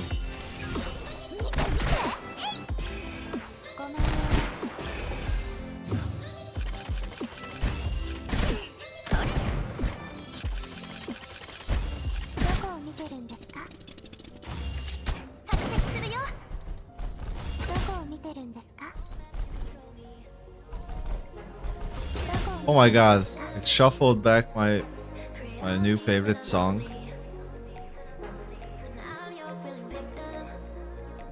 That was quick. It feels like we heard this song like an hour ago.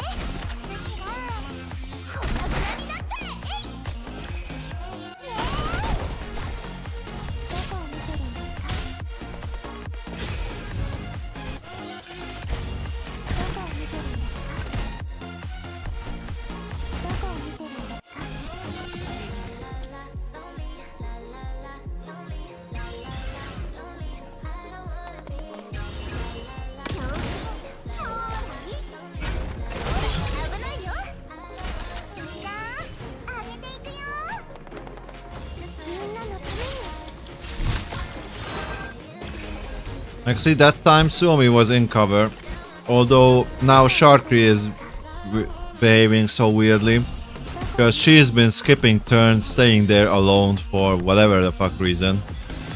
Like, can you just not fucking move up here and start, you know, shooting? Like, if the AI is out of range, like, completely, she won't even start closing the gap for whatever reason. I mean, probably she's afraid that if she will stay in the open, then the AI comes up and shoots her, but she can, like, go in the cover here. I just moved here because it's the longest distance, but yeah. It's weird. Might as well finish it in manual.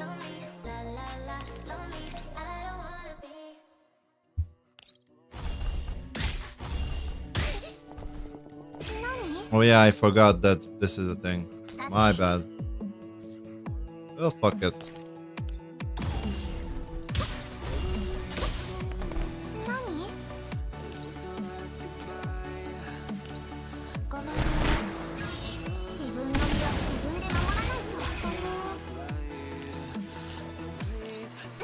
You think those dead eyes do paralysis on their Overwatch? Yeah, they do.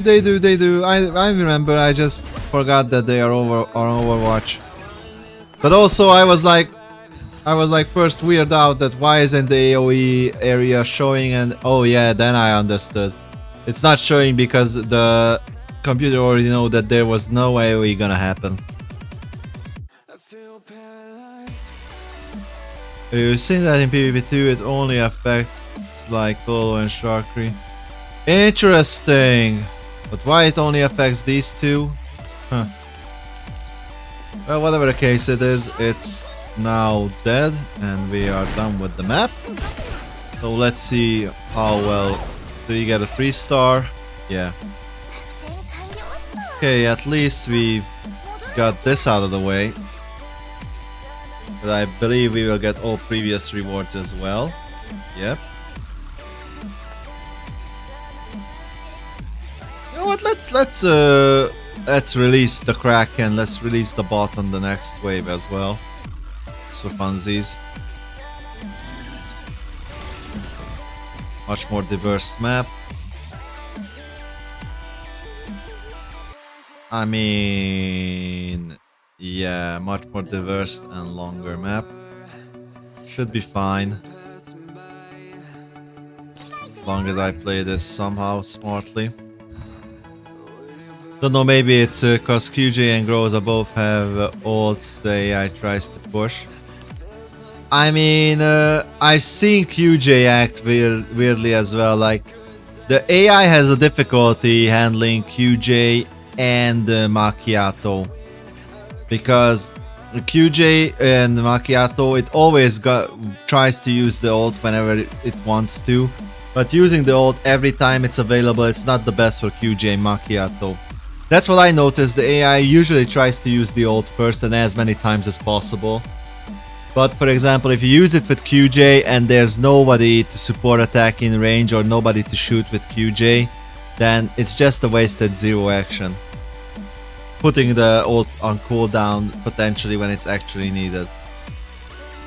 It's only an AR problem. Maybe.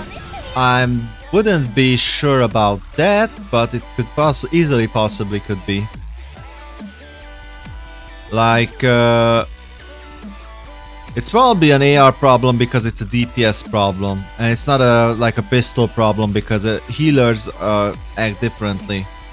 Shotguns are usually close range, so there's not much problems there. But again, it could be an AR and SMG problem, because Suomi and the SMG, like, it could be a mid-range problem. Because the close range with shotguns has no issues, the snipers with long range have no issues, for the most part, and the pistol users with the similar medium range have no issues because they technically mostly focus on healing. Or, like, they behave differently. Like, they are not just focused on DPS, they need to focus on keeping a distance with allies as well, which the AR and SMG users lack in my opinion. If I have to make a guess.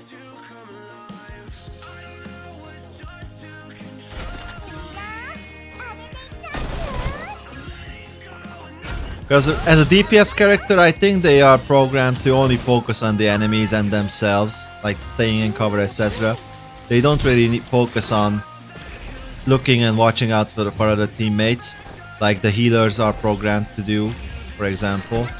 And that could be the detrimental for characters like QJ and Macchiato, where QJ isn't watching other characters like the healers do.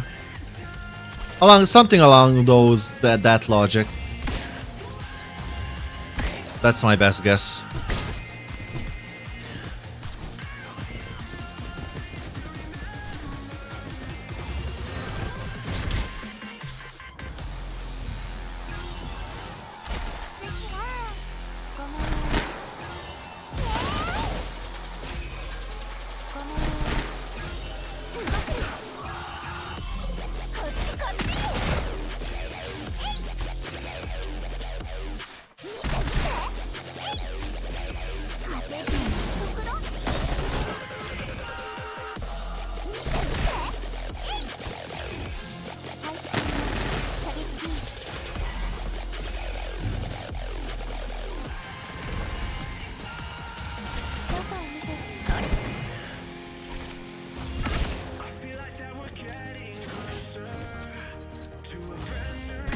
It would be nice to do a poll here, like, can the AI clear this map 3 stars or not?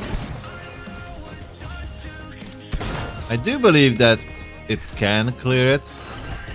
I just don't know if it could clear it for a full 3 star.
Oof, Sabrina just took a huge hit.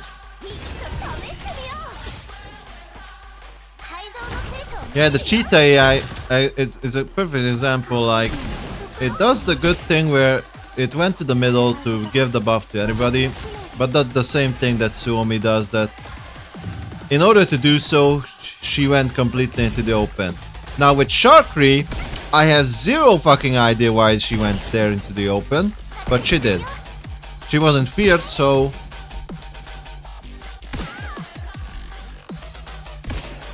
Or was she feared? Because I have zero fucking clue why she did that. Suomi actually died, so... Yeah, I have less confidence there. I can clear this now.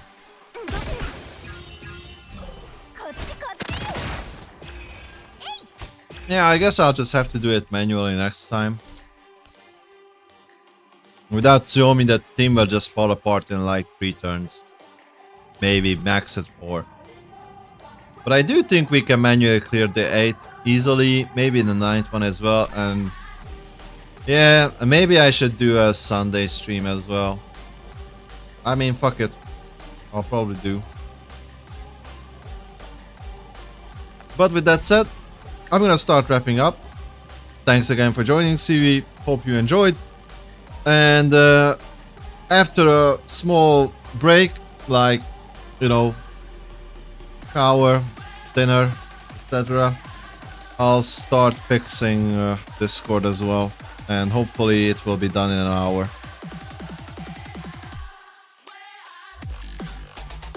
With that, tomorrow I will be streaming Arknights, and I'll decide if I wanna, if I will be able to maintain and stream on Sunday as well with some more Girls Frontline 2.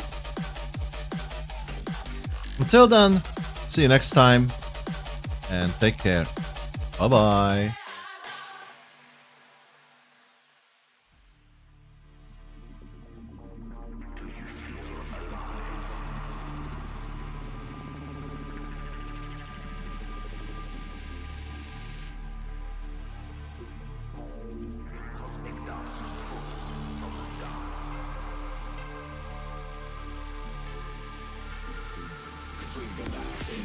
Moving atoms in the masses, shooting stars above a sky made of static.